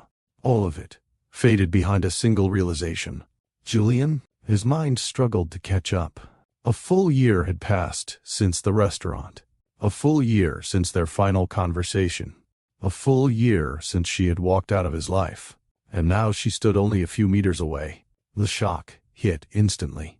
Yet it wasn't her presence alone that stunned him. It was everything surrounding it. The room's reaction. The respect. The authority. The confidence. People greeted her immediately. Professionally. Warmly. Several executives moved toward her. Others waited patiently to speak with her. One person asked a question regarding project approval. Another referenced an upcoming review. A third mentioned a decision requiring her input. Her input, not recommendations, not suggestions. Decisions. Eric watched the interactions unfold. The realization landed piece by piece. Julian wasn't attending the meeting. She was leading a significant portion of it. The woman who had once fought for opportunities was now sitting at the center of one of London's most important redevelopment initiatives. The room respected her, trusted her, listened to her. A year ago, Eric had seen people underestimate Julian. Now nobody in this room appeared willing to make that mistake. Julian greeted several people before taking her seat. The chair positioned near the head of the table. Not the absolute head, but close enough to make her role unmistakable. Her movements remained calm, controlled, professional. She opened a folder, reviewed several documents, exchanged brief comments with nearby executives. Then her eyes lifted and found Eric. The moment lasted only seconds, yet for Eric, it felt much longer. Neither smiled. Neither looked away immediately. Neither appeared surprised, at least not visibly. Julian's expression remained composed, professional, almost unreadable.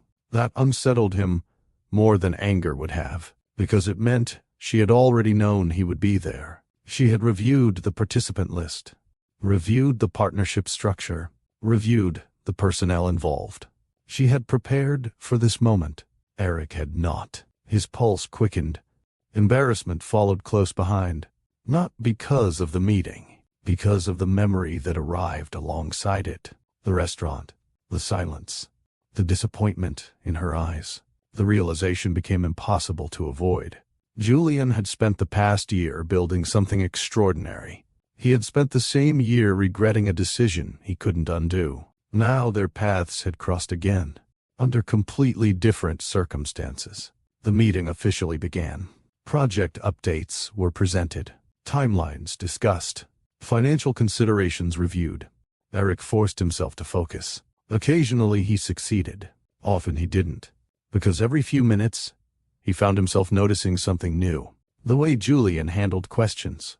The way people listened when she spoke. The way discussions shifted when she offered input. She never dominated conversations. Never demanded attention. She didn't need to. Competence creates its own authority. And Julian possessed plenty of it. Several times, executives directed questions toward her. Each answer arrived confidently, clearly. without unnecessary complexity. Eric found himself watching the reactions around the table. Nobody doubted her. Nobody second-guessed her. Nobody treated her like someone who needed permission to belong there. The respect had been earned, and everyone seemed to know it. Hours earlier, Eric had entered the building, expecting an ordinary meeting. Now he struggled to process what was sitting directly across from him, not because Julian had changed, because she had become everything she always had the potential to become. The realization carried a mixture of admiration and discomfort. Admiration for what she had achieved. Discomfort because he remembered the version of himself who failed to support her when she needed it most. The meeting continued. Project discussions expanded. Partnership responsibilities became clearer. Then another realization arrived. A practical one. A troubling one. The structure of the project would require regular interaction. Not occasional interaction. Regular interaction. Meetings. Reviews. Negotiations. Site visits. Planning sessions. The partnership framework made it unavoidable. For the first time all morning, Eric felt genuinely nervous. Because one meeting could be survived. Months of professional collaboration would be something entirely different. Across the table, Julian reviewed another document, composed as ever, giving no indication of what she was thinking. And as the meeting moved toward its conclusion, one fact became impossible to ignore. This reunion was not a single moment. It was the beginning of something neither of them had expected, and neither of them could walk away from it. The first meeting had been difficult. The second was worse, not because anyone argued, not because anyone mentioned the past, because reality settled in. The partnership structure left very little room for avoidance. Julian and Eric would be working together, regularly, professionally, for the foreseeable future. The realization became impossible to ignore during the weeks that followed. Schedules overlapped. Departments coordinated. Project teams collaborated. Responsibilities connected. Every major phase of the redevelopment required communication between multiple organizations. That meant meetings. Lots of meetings. The first few remained uncomfortable. At least for Eric. Julian never appeared unsettled. She arrived prepared, contributed when necessary, reviewed documents, asked questions, made decisions, then moved on. Always professional, always focused, never rude, never warm. The distance between those two extremes became its own kind of challenge.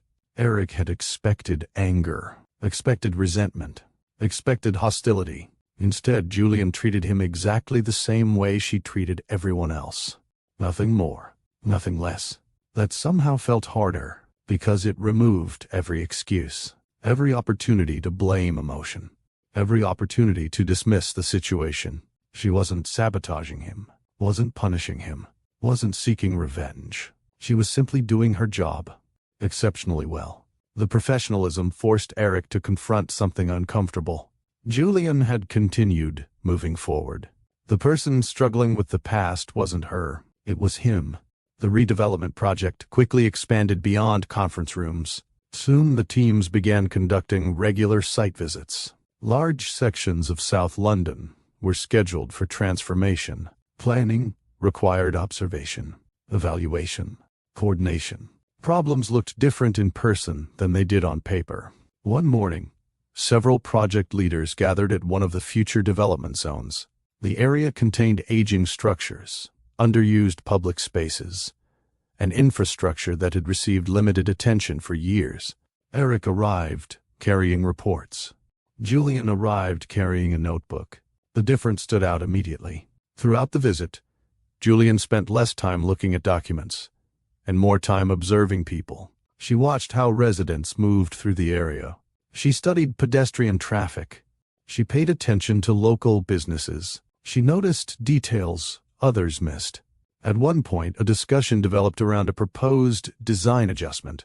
Several people focused entirely on efficiency, costs, space utilization, construction timelines. Julian listened quietly, then pointed toward a nearby section of the community. What happens to that gathering space? The group paused. Someone glanced toward the area. It isn't part of the proposal. Julian nodded. I know. The response surprised them. Then why does it matter? Julian looked toward a cluster of residents sitting together. Because people are already using it. Nobody answered immediately. Julian continued. If we remove it, where do they go? The question shifted the discussion. Suddenly the conversation expanded beyond budgets and construction schedules. The issue wasn't simply space. It was community. The distinction mattered. Eric watched the exchange carefully. Nobody dismissed her point. Nobody treated it as irrelevant. Within minutes, adjustments were being discussed. Alternatives explored. Possible solutions identified. The moment stayed with him, not because it was dramatic, because it revealed something important. Julian wasn't designing projects. She was designing environments where people lived their lives. The perspective changed everything. As weeks passed, similar moments kept appearing. During meetings, during inspections, during planning sessions. Julian consistently viewed challenges differently. Not necessarily better, just differently. And often, that difference improved outcomes. Eric began noticing how much preparation happened before she entered a room. Questions rarely caught her off guard. Problems rarely surprised her. Recommendations usually arrived, supported by research. The confidence people saw wasn't luck. It was preparation. Years of preparation. The realization deepened his respect. At the same time, professional tension remained. Not open hostility, something quieter. The awareness of history. The awareness of unfinished business. Neither acknowledged it. Neither needed to. The memory existed regardless. One afternoon, a negotiation session stretched far longer than expected. Several stakeholders disagreed over key project details. Progress stalled. Frustration grew. The atmosphere became increasingly difficult. Eric had attended enough negotiations to recognize the warning signs. People were becoming defensive. Positions were hardening. The discussion was moving nowhere. For nearly 20 minutes, the room remained stuck. Then Julian spoke. Not loudly, not aggressively, calmly. She summarized every major concern, one by one, without taking sides, without dismissing anyone's position. When she finished, the room had become noticeably quieter. People listened, because she had accurately represented everyone's concerns, even those who disagreed with her. Only then did she propose a compromise, a practical one, balanced, reasonable, not perfect for anyone, acceptable for everyone. The discussion restarted. Momentum returned. Solutions appeared. The meeting ended successfully. As people packed their belongings, Eric found himself watching reactions around the room. Several participants thanked Julian before leaving. Others sought her opinion on unrelated issues. The respect wasn't ceremonial. It was genuine. Earned through consistency. The realization continued building. For years, Eric had admired Julian's intelligence. Now he was seeing the full scope of her abilities. Not through dates. Not through conversations. Through performance. The perspective felt different, and strangely, even more impressive. Another site visit took place several days later. This time, the schedule ran behind. Heavy rain disrupted portions of the inspection. Several team members became visibly frustrated. The delays threatened important deadlines. Julian remained focused, patient, solution-oriented. While others complained about the weather, she adjusted the schedule, reorganized priorities, identified alternatives. The team continued moving forward. Watching her work under pressure taught Eric something else. Leadership wasn't simply making decisions when conditions were ideal. Leadership meant maintaining clarity when conditions weren't. Julian did that remarkably well. Gradually, something shifted inside him. The respect he already felt started growing into admiration. Not romantic admiration. Not yet. Professional admiration. The kind that develops when you witness someone's abilities firsthand. And with that admiration came another realization. The woman sitting across conference tables today wasn't entirely different from the woman he met at the redevelopment conference. The qualities had always existed: the intelligence, the passion, the discipline, the integrity. The difference was that the world finally recognized them too. One evening, after a particularly productive day, Eric remained in the office reviewing documents. Most people had already left. The building had become unusually quiet. He found himself looking through project reports connected to Julian's work. The numbers spoke for themselves. Targets achieved. Milestones completed. Budgets managed effectively. Community response remained positive. Everything reflected competence. Everything reflected effort. And suddenly, a thought occurred to him. A simple thought. One he should have understood much earlier. Julian hadn't become successful because someone gave her an opportunity. She became successful because she was prepared when opportunity arrived. The distinction mattered, perhaps more than anything else.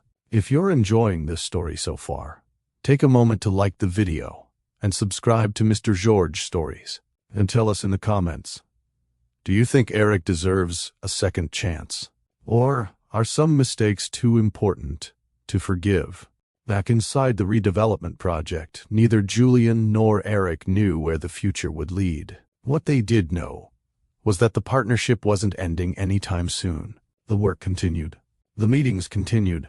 The collaboration continued. And with every passing week, Eric found himself understanding something he had never fully understood before. The true cost of that night in Kensington had never been the end of a relationship. The true cost was failing to understand who Julian really was, until after he had already lost her. And that realization was only the beginning. For most of his life, Eric believed he understood responsibility. He understood deadlines. He understood contracts. He understood commitments. He understood the pressure that came with managing important projects. Those lessons had been part of his upbringing from the beginning. What he had never fully understood was accountability. Not real accountability. The kind that forces a person to stop explaining their mistakes and start owning them. That lesson arrived slowly, and Julian became the reason. Not because she lectured him, not because she confronted him, not because she demanded anything from him. She didn't. In fact, Julian rarely spoke about the past at all. She focused on the work, the projects, the responsibilities in front of her. Yet the more Eric observed her, the more uncomfortable certain truths became. One afternoon, they attended a community consultation session connected to the redevelopment project. Residents gathered to discuss concerns. Questions were raised. Suggestions were offered. Feedback flowed from every direction. The session lasted hours. Most executives would have preferred reading a report afterward. Julian stayed for every minute. She listened, took notes, asked questions, followed up. Several residents recognized her from previous meetings. Many seemed comfortable approaching her. The interactions caught Eric's attention. One older resident spoke at length about concerns regarding housing accessibility. Another discussed local business opportunities. A third worried about young people losing access to community facilities during construction. Julian listened to each person carefully, not pretending to listen, actually listening. By the time the session ended, she had pages of notes. The meeting had officially finished. Most attendees began leaving. Julian remained behind, still answering questions, still listening, still engaging. Eric watched from a distance. Something about the scene stayed with him, because nobody was watching for publicity. No cameras, no reporters, no audience. Just work. The kind of work most people never see. The kind of effort that rarely appears in headlines. That evening, Eric found himself thinking about her journey, really thinking about it. Not the version he had imagined while they were dating, the reality. For the first time, he began connecting details he had previously overlooked. Julian had entered architecture without family influence, without industry connections, without the advantages many professionals considered normal. Yet she had reached leadership positions anyway. The accomplishment seemed even more impressive now, because he understood the industry better than most. He knew how often doors opened through introductions, how frequently opportunities traveled through existing networks. How much easier certain paths became when influential people already knew your name. Eric had benefited from those realities his entire life, not because he asked for them, because they existed, and for years he rarely questioned them. The realization wasn't comfortable.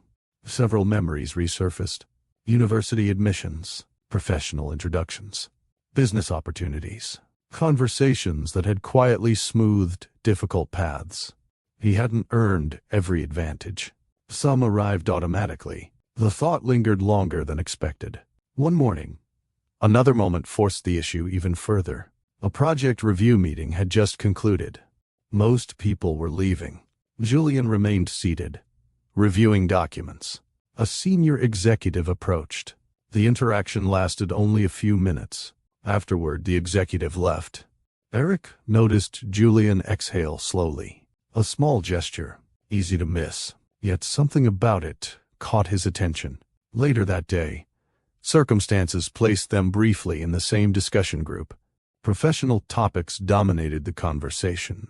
Then someone referenced a challenge Julian had encountered earlier in her career. The details weren't dramatic, yet they revealed something important. Several opportunities she deserved had originally gone elsewhere. Not because of performance, because people made assumptions. Assumptions about experience, assumptions about background, assumptions about who looked like leadership. Julian discussed it matter-of-factly, without bitterness, without self-pity, just reality. The conversation moved on. Eric couldn't, because for the first time, he wasn't hearing abstract discussions about barriers. He was hearing specific examples from someone he knew, someone he respected, someone whose talent had always been obvious. And despite that talent, she had still faced obstacles he never encountered. The realization changed something. Not all at once, gradually, the way meaningful lessons usually do. Weeks continued passing. Project responsibilities increased. Meetings multiplied. Deadlines approached. Life remained busy. Yet Eric kept noticing things. Small things. Moments he previously would have ignored. A comment dismissed too quickly. An idea questioned more aggressively than necessary. An assumption hidden inside a conversation. Julian handled these moments professionally. Most people probably never noticed them. Eric started noticing, and once he noticed them, he couldn't stop. One evening, after a long day, he remained alone in his office. The building had mostly emptied. Rain tapped lightly against the windows. Documents sat open across his desk. Yet his attention remained elsewhere. His thoughts returned to Kensington. Not the restaurant itself, the choice. His choice. For months, he had framed the event as a failure to speak. That description was technically true. It was also incomplete. The problem wasn't silence alone. The problem was what the silence represented. Fear, discomfort, avoidance. A lifetime of choosing harmony over difficult conversations. A lifetime of stepping around conflict instead of through it. The realization hit harder than expected, because suddenly, the pattern appeared everywhere. Not just at the restaurant. Throughout his life. Small moments. Important moments. Moments where he should have pushed back, but didn't. Moments where keeping peace felt easier than creating tension. The restaurant wasn't an isolated mistake. It was the consequence of a habit. A habit he had never challenged. For a long time, Eric sat quietly, thinking, reflecting, being honest with himself in ways he had avoided before. Eventually, he reached a conclusion. Painful, simple, necessary. Julian hadn't left because she stopped loving him. She left because she learned she couldn't depend on him when it mattered most. The distinction changed everything. For months, he had wanted another chance, wanted another conversation, wanted an opportunity to explain. Now, he understood something. An explanation wasn't enough. Growth mattered. Change mattered. Words without change would accomplish nothing. That realization became a turning point.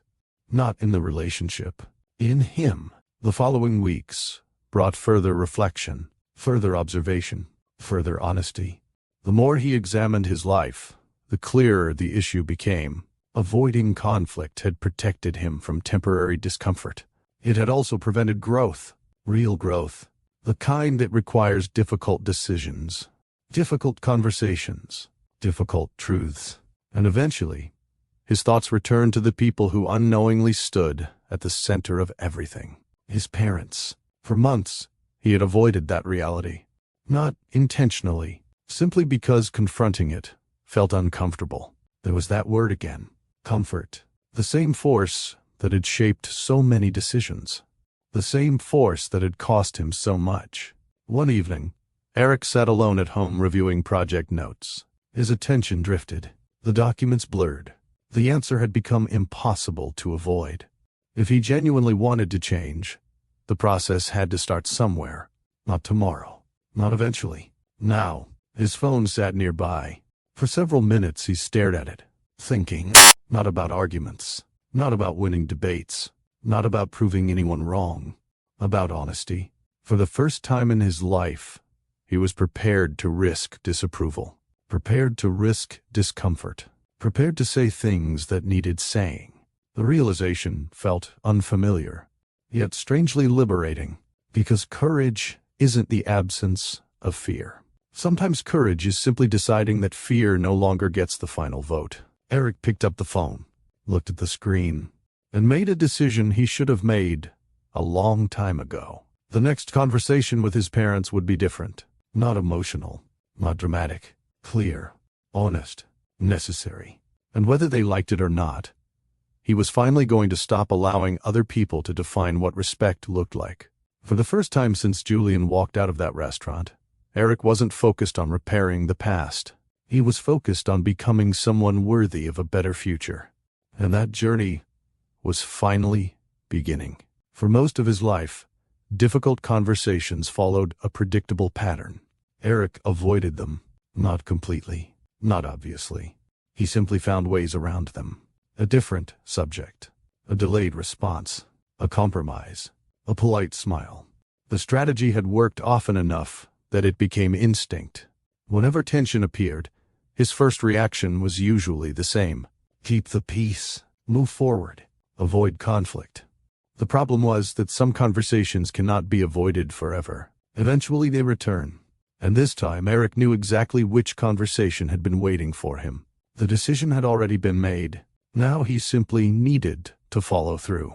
The opportunity arrived several days later during a family dinner. The setting felt strangely familiar. A dining table. Polite conversation. Comfortable surroundings. A year earlier he would have welcomed that comfort. Now it made him uneasy. Because comfort had become part of the problem. The meal began normally. Business discussions. Property updates. Financial concerns. Topics everyone expected. Eric listened quietly, occasionally contributing, occasionally nodding, waiting. Not for the perfect moment, for the right moment. Eventually the discussion shifted toward relationships. The transition happened naturally, casually, the way these conversations often do. One comment led to another, then another. Several observations followed, familiar observations. The kind Eric had heard throughout his life. Normally, he would have remained silent. Normally, he would have allowed the discussion to continue. Normally, he would have chosen comfort. This time he didn't. I don't agree. The word surprised even him. The table became noticeably quieter. Nobody interrupted. Nobody spoke immediately. Eric continued, calmly, carefully. I haven't agreed for a long time. The response that followed wasn't hostile. It was confused. What do you mean? The question gave Eric an opportunity to retreat, to soften the statement, to change direction. Years earlier, he probably would have. Now he didn't. I mean, I've spent too much of my life pretending certain things were acceptable when they weren't. Silence followed. A different silence. Not avoidance. Attention. Real attention. For the first time, Eric stopped worrying about making everyone comfortable. Instead, he focused on honesty. The conversation lasted much longer than expected. At times, it became uncomfortable. At times, it became emotional. At times, it became frustrating. Yet Eric remained calm. He wasn't interested in winning an argument. He wasn't interested in assigning blame. He was interested in telling the truth. For perhaps the first time in his adult life, he said exactly what he believed. Nothing more, nothing less. When the discussion finally ended, nobody stormed out. Nobody raised their voice. The world didn't collapse. Yet something important had changed. Eric had finally done something he should have done a year earlier. He had spoken. The drive home felt different. Not triumphant. Relieved. The conversation hadn't solved everything. It wasn't supposed to. Growth rarely arrives through a single discussion.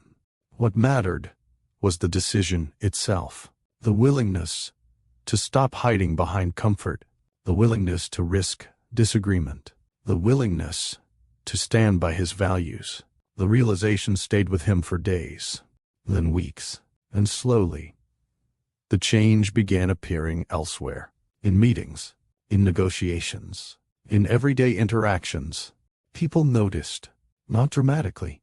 Gradually, Eric became more direct, more honest, more willing to challenge assumptions, more willing to express disagreement when necessary. The changes weren't loud, they were consistent, and consistency is difficult to fake. Julian noticed first, not because Eric announced anything, because his behavior had changed. One afternoon, a project discussion became unexpectedly complicated. Several stakeholders disagreed about a key decision. The conversation drifted toward an easy solution, a convenient solution, a solution that ignored certain community concerns.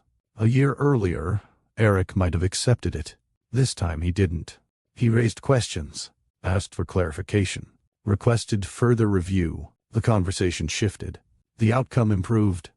Julian noticed, not the disagreement itself, the fact that he didn't avoid it. Days later, something similar happened again. Then again. The pattern became impossible to ignore. Eric wasn't trying to impress anyone. He wasn't performing.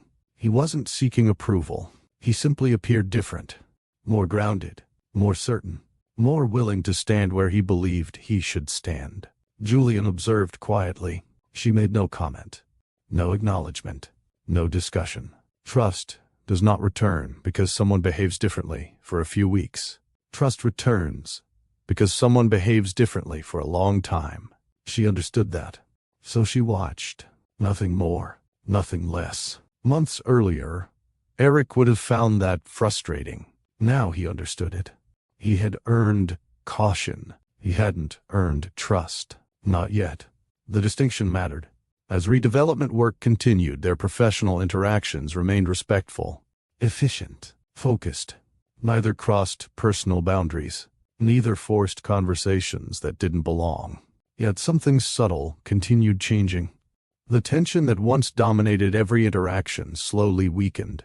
Not because the past disappeared, because both had learned how to carry it differently. Julian carried it without allowing it to control her future. Eric carried it without avoiding responsibility. The difference was significant. One evening, after another long day of project work, several team members remained discussing upcoming milestones. The atmosphere was relaxed. For the first time in a long while, Julian found herself laughing at something Eric said. The moment lasted only seconds. A brief laugh. Nothing extraordinary. Yet both noticed it. Not because it meant everything had been repaired. Because it meant not everything was broken anymore. Neither commented on it. The conversation continued naturally. Still, the moment lingered. Progress often arrives quietly. Not through grand declarations. Through small moments, small signs, small changes. Weeks continued passing. The redevelopment project moved closer to completion. Responsibilities increased. Deadlines approached.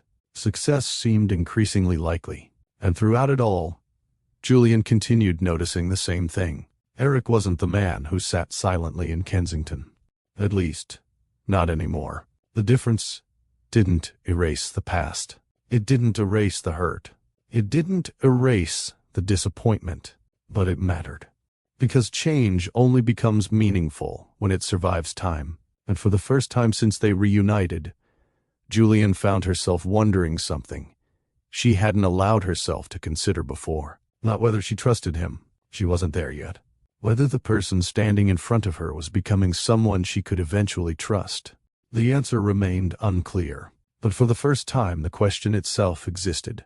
And that alone represented progress. The project milestone celebration wasn't extravagant. Nobody seemed interested in extravagance. After years of planning, revisions, negotiations, delays, approvals, construction schedules, community consultations, and countless meetings, the team had finally reached one of the most important stages of the redevelopment effort. Progress was no longer theoretical. People could see it. Entire sections of the project were standing where empty plans had once existed. The achievement mattered, not because the work was finished, because it proved the vision had been possible all along. That evening, team members gathered at a venue overlooking part of the redevelopment zone. The atmosphere felt lighter than usual. People smiled more, laughed more. For once, conversations weren't dominated by deadlines. Several attendees shared stories about obstacles that had seemed impossible at the time. Others reflected on how much the project had changed over the years. Julian spent much of the evening moving between conversations, answering questions, sharing updates, thanking people for their contributions. Leadership often attracted attention during difficult periods. Julian understood something many people didn't. Successful projects belonged to teams, not individuals. Whenever someone congratulated her, she redirected credit. The habit had become second nature. Across the room, Eric noticed. He wasn't surprised. The behavior matched everything he had witnessed over the previous months. Recognition never seemed to change her priorities. The work remained the focus. The people remained the focus. That consistency had become one of the things he respected most. As the evening continued, the crowd gradually began thinning. Some people left early, others lingered. The conversations became smaller, quieter, more personal. Julian eventually stepped outside onto a terrace overlooking the redevelopment area. The night air felt refreshing after hours indoors. For several moments she stood alone. The city stretched before her, lights glowing in the distance. Construction areas visible below, evidence of years of effort. She folded her arms and allowed herself a rare moment of reflection. The journey hadn't been easy, not professionally, not personally. Yet standing there, she felt something she hadn't felt in a long time. Pride. Not arrogance. Pride. The healthy kind. The kind that comes from knowing how much work had gone into reaching a destination. A door opened behind her. Julian glanced over her shoulder. Eric stepped onto the terrace. The sight immediately created a different kind of silence. Not uncomfortable. Not comfortable. Something in between. The space both had learned to navigate carefully. For a second, neither spoke. Then Eric gestured toward the view. It's impressive. Julian looked back toward the redevelopment zone. It is. Another pause followed. A year earlier, silence between them had carried pain. Now it carried caution. A different thing. Entirely. Eric stepped closer to the railing. Not too close. Not distant either. Just enough to continue the conversation naturally. For a while they spoke about the project, the progress, the challenges, the milestones, safe subjects, professional subjects, subjects both understood. Eventually the conversation slowed. The city remained quiet below them. The moment felt different. Both sensed it. Eric exhaled slowly, then looked toward her. There's something I need to say. Julian didn't respond immediately. She simply waited. The statement wasn't surprising. Somehow she had always known this conversation would eventually happen. The timing simply hadn't been clear. Now, it was here. Eric rested his hands against the railing. For several seconds, he appeared to be organizing his thoughts. Not searching for an excuse, searching for honesty. There was a difference. When he finally spoke, his voice remained calm. I spent a long time thinking about what I would say if we ever had this conversation. Julian remained silent, listening. I kept rewriting it in my head. A faint smile crossed his face. Every version sounded wrong. Julian watched him carefully. The seriousness in his expression never changed. I think the reason they sounded wrong is because I was still trying to make myself feel better. The admission surprised her slightly, not because it was dramatic, because it was honest. Eric continued. I wanted explanations. He shook his head. I wanted context. Another brief pause. I wanted reasons. Julian remained still. The night air moved gently around them. The city continued beyond the terrace, yet neither seemed aware of anything except the conversation. Eventually, Eric looked directly at her. The truth is simpler. Julian held his gaze. I failed you. No defensiveness, no qualifications, no conditions. Just the truth. The simplicity carried weight. For months, Julian had imagined this conversation in various forms. Most versions included explanations. Most included attempts to soften responsibility.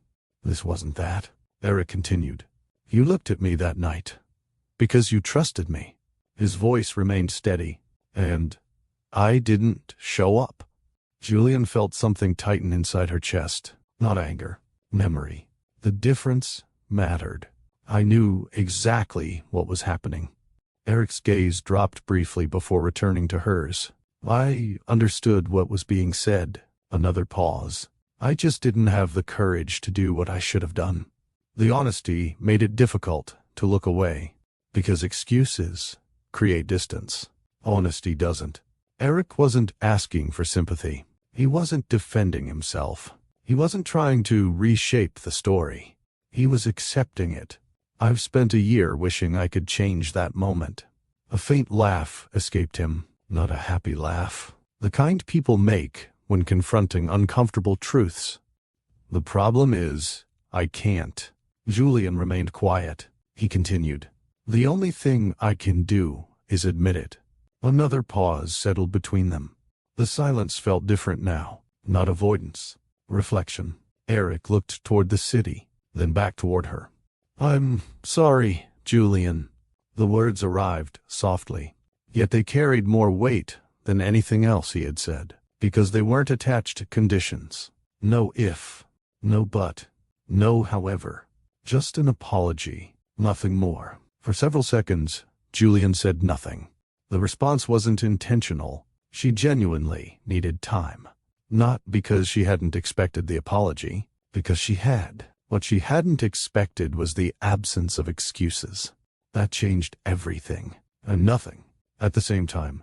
Eventually, she looked away toward the redevelopment project. The lights below reflected softly against nearby surfaces. Her voice, when it finally came, was calm. I appreciate you saying that. Eric nodded.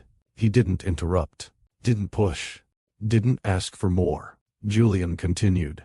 For a long time, I was angry. The admission surprised neither of them. It wasn't even about your parents. Eric listened carefully. It was about you. The words landed exactly as intended, because they were true. I trusted you. A brief silence followed. Then she added quietly, and when that happened, I realized I couldn't depend on you. Eric lowered his gaze, not because he disagreed, because he couldn't. Julian continued staring toward the city. The memories no longer carried the same sharpness they once had. Time had softened some edges, not all of them, just enough. What hurt wasn't what they thought. She paused. What hurt was knowing you understood it, and said nothing. The statement remained between them, unchallenged, unargued, accepted. Eric nodded slowly. You're right. No defense, no debate, just acceptance. For some reason, that mattered. A lot. The conversation continued for nearly an hour, not entirely about the restaurant, not entirely about the past, life, growth, work, change. The subjects moved naturally. Neither tried forcing a particular outcome. Neither attempted to rewrite history. They simply talked, honestly, perhaps for the first time since before Kensington. Eventually, the evening began drawing to a close. People inside the venue were preparing to leave. The celebration was ending. The conversation had reached its natural conclusion. Eric looked at Julian. There was one question he could have asked. One question many people would have asked. A question about second chances, about the future, about possibilities. He didn't ask it because he understood something now. Trust isn't granted because someone apologizes. Trust is earned through consistency. The work wasn't finished. It had barely begun. Julian understood the same thing, which was why her final response felt real, not cinematic, not dramatic. Real. I forgive you. Eric looked at her, surprised. Before he could respond, she continued. That doesn't mean everything goes back to the way it was. The distinction mattered a lot. It just means I'm not carrying that anger anymore. The honesty sat between them. Gentle, clear, mature. Eric nodded slowly. I understand. And for once, Julian believed him. Not because everything had been repaired. Because he wasn't asking for something he hadn't earned. That mattered. Perhaps more than either of them expected. As they finally headed back inside, nothing miraculous had happened. The past remained the past. The hurt remained real. The consequences remained real. Yet something important had changed. Not the relationship. The foundation. For the first time since that night in Kensington, both were standing on honest ground. And sometimes, that's where healing begins. The conversation on the terrace didn't fix everything. Neither Julian nor Eric expected it to. Real life rarely changes that quickly. People don't lose trust in a single moment and rebuild it in a single conversation. The process takes longer, much longer. And in the months that followed, both understood that. The redevelopment project continued moving forward. Deadlines remained. Meetings remained. Responsibilities remained. Life kept demanding attention. Yet something had changed. The tension that once existed between them no longer dominated every interaction. The past still existed. It always would. But it no longer controlled every conversation, every silence, every glance. Julian noticed the difference first. Not because Eric suddenly became perfect. Because he remained consistent. Day after day, week after week, month after month.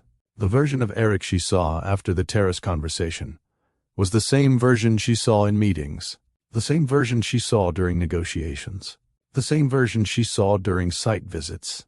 He wasn't trying to impress her, wasn't performing, wasn't making dramatic declarations. He simply continued showing up differently. That mattered. Trust grows slowly, often so slowly that people don't notice it happening. Until one day they realize something feels different. Julian experienced that realization during an ordinary afternoon. The project team had spent most of the day reviewing final construction updates. The work was exhausting. Everyone looked tired. By the time the meeting ended, several people remained behind discussing minor issues. The conversation drifted away from work. Someone made a joke. Another person added to it. Laughter followed. Julian found herself looking toward Eric. Without thinking, the realization arrived immediately afterward. Months earlier, that simple action wouldn't have happened. The distance had been too great. Now it felt natural, small, almost insignificant, yet meaningful. The changes continued. Conversations became easier, not intimate, not romantic, comfortable. A friendship slowly emerged, carefully, patiently, built through ordinary moments rather than dramatic ones. Some evenings they found themselves discussing ideas after meetings had ended. Sometimes they disagreed. Sometimes they challenged each other's perspectives. Sometimes they laughed. The interactions felt increasingly familiar. Neither rushed them, neither forced them. The friendship developed at its own pace, and because it developed naturally, it felt genuine. One evening, after reviewing progress reports, Julian and Eric walked through one of the nearly completed redevelopment areas. Construction crews were finishing final details. Landscaping teams worked nearby. Sections that once existed only inside planning documents now stood before them. Homes, businesses, public spaces, community facilities. The vision had become reality. For a while neither spoke. The transformation was difficult to describe. So much work, so many challenges, so many obstacles, and somehow, it had happened. Julian stopped walking, looking across the development. A small smile appeared. Eric noticed immediately. "You should be proud." Julian laughed softly. "We should be proud." The correction came naturally. Eric smiled. Fair enough. The moment stayed with him, because months earlier, that conversation would have been impossible. Not because Julian couldn't be kind, because the trust required for moments like that didn't exist yet. Now it did. Not completely. Not perfectly. But enough. As the final stages of the project approached, another change quietly appeared. Affection. Not sudden. Not dramatic. The kind that grows from respect. The kind that grows from seeing someone clearly. For both of them, the feeling felt different this time. More mature. Less idealized. Built on reality rather than assumptions. Neither discussed it immediately. Neither needed to. Some emotions develop best when allowed space. The important thing was that both understood something now that they hadn't understood before. Love alone isn't enough. Respect matters. Courage matters. Accountability matters. Without those things, relationships become fragile. With them, relationships have a chance. The final months passed quickly. Construction finished. Inspections concluded. Approvals arrived. One milestone led to another, until eventually, the day everyone had worked toward finally arrived. Opening day. The ribbon-cutting ceremony drew a large crowd. Residents gathered early. Local businesses prepared for customers. Families explored the area. Children raced through parks that hadn't existed before. Energy filled every corner of the development. The atmosphere felt hopeful, alive. Exactly as Julian had imagined years earlier while sketching ideas inside notebooks. The event itself moved quickly. Speeches were delivered. Contributions recognized. Teams celebrated. Applause echoed through the crowd. Yet the most meaningful moments happened away from microphones. Families carrying boxes into new homes. Business owners opening doors. Neighbors gathering in public spaces. Children treating every pathway like an adventure. Those moments mattered most because they represented the purpose behind everything.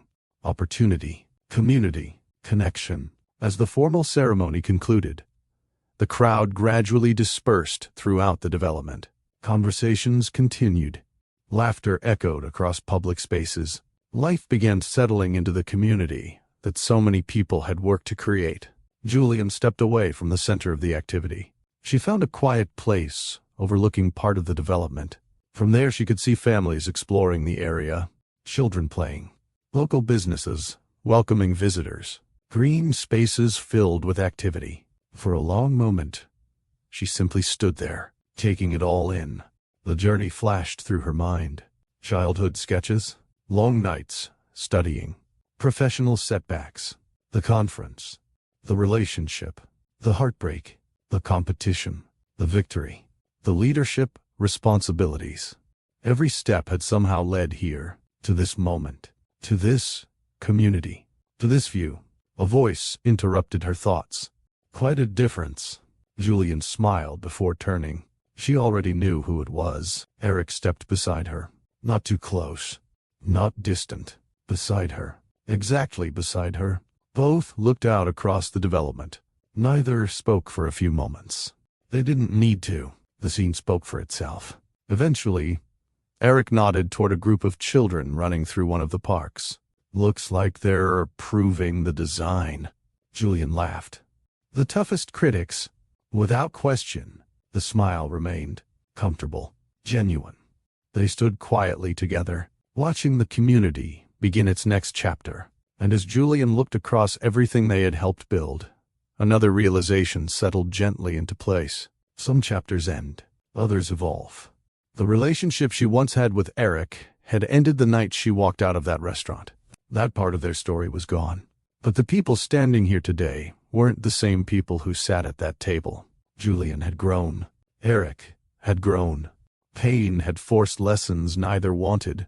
Accountability had created change. Time had created perspective. And somewhere along the way, two people who had once hurt each other found a path back to respect. Then, friendship. Then something quietly becoming deeper. Not because the past disappeared, because they learned from it.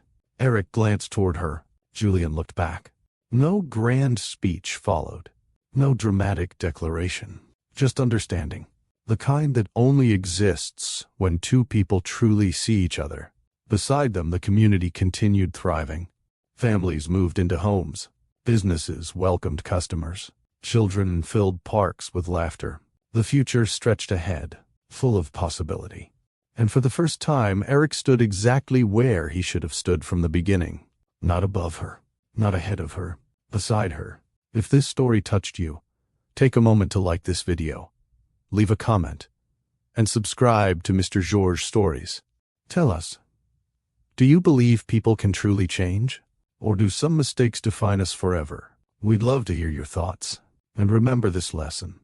The people who truly value you don't only love you in private. They protect your dignity in public. Love without courage eventually collapses. Success without character eventually fades. But when people choose growth, accountability, and respect, even painful chapters can become foundations for something stronger. And sometimes, the greatest victory isn't proving someone wrong. It's becoming the person you were always capable of being.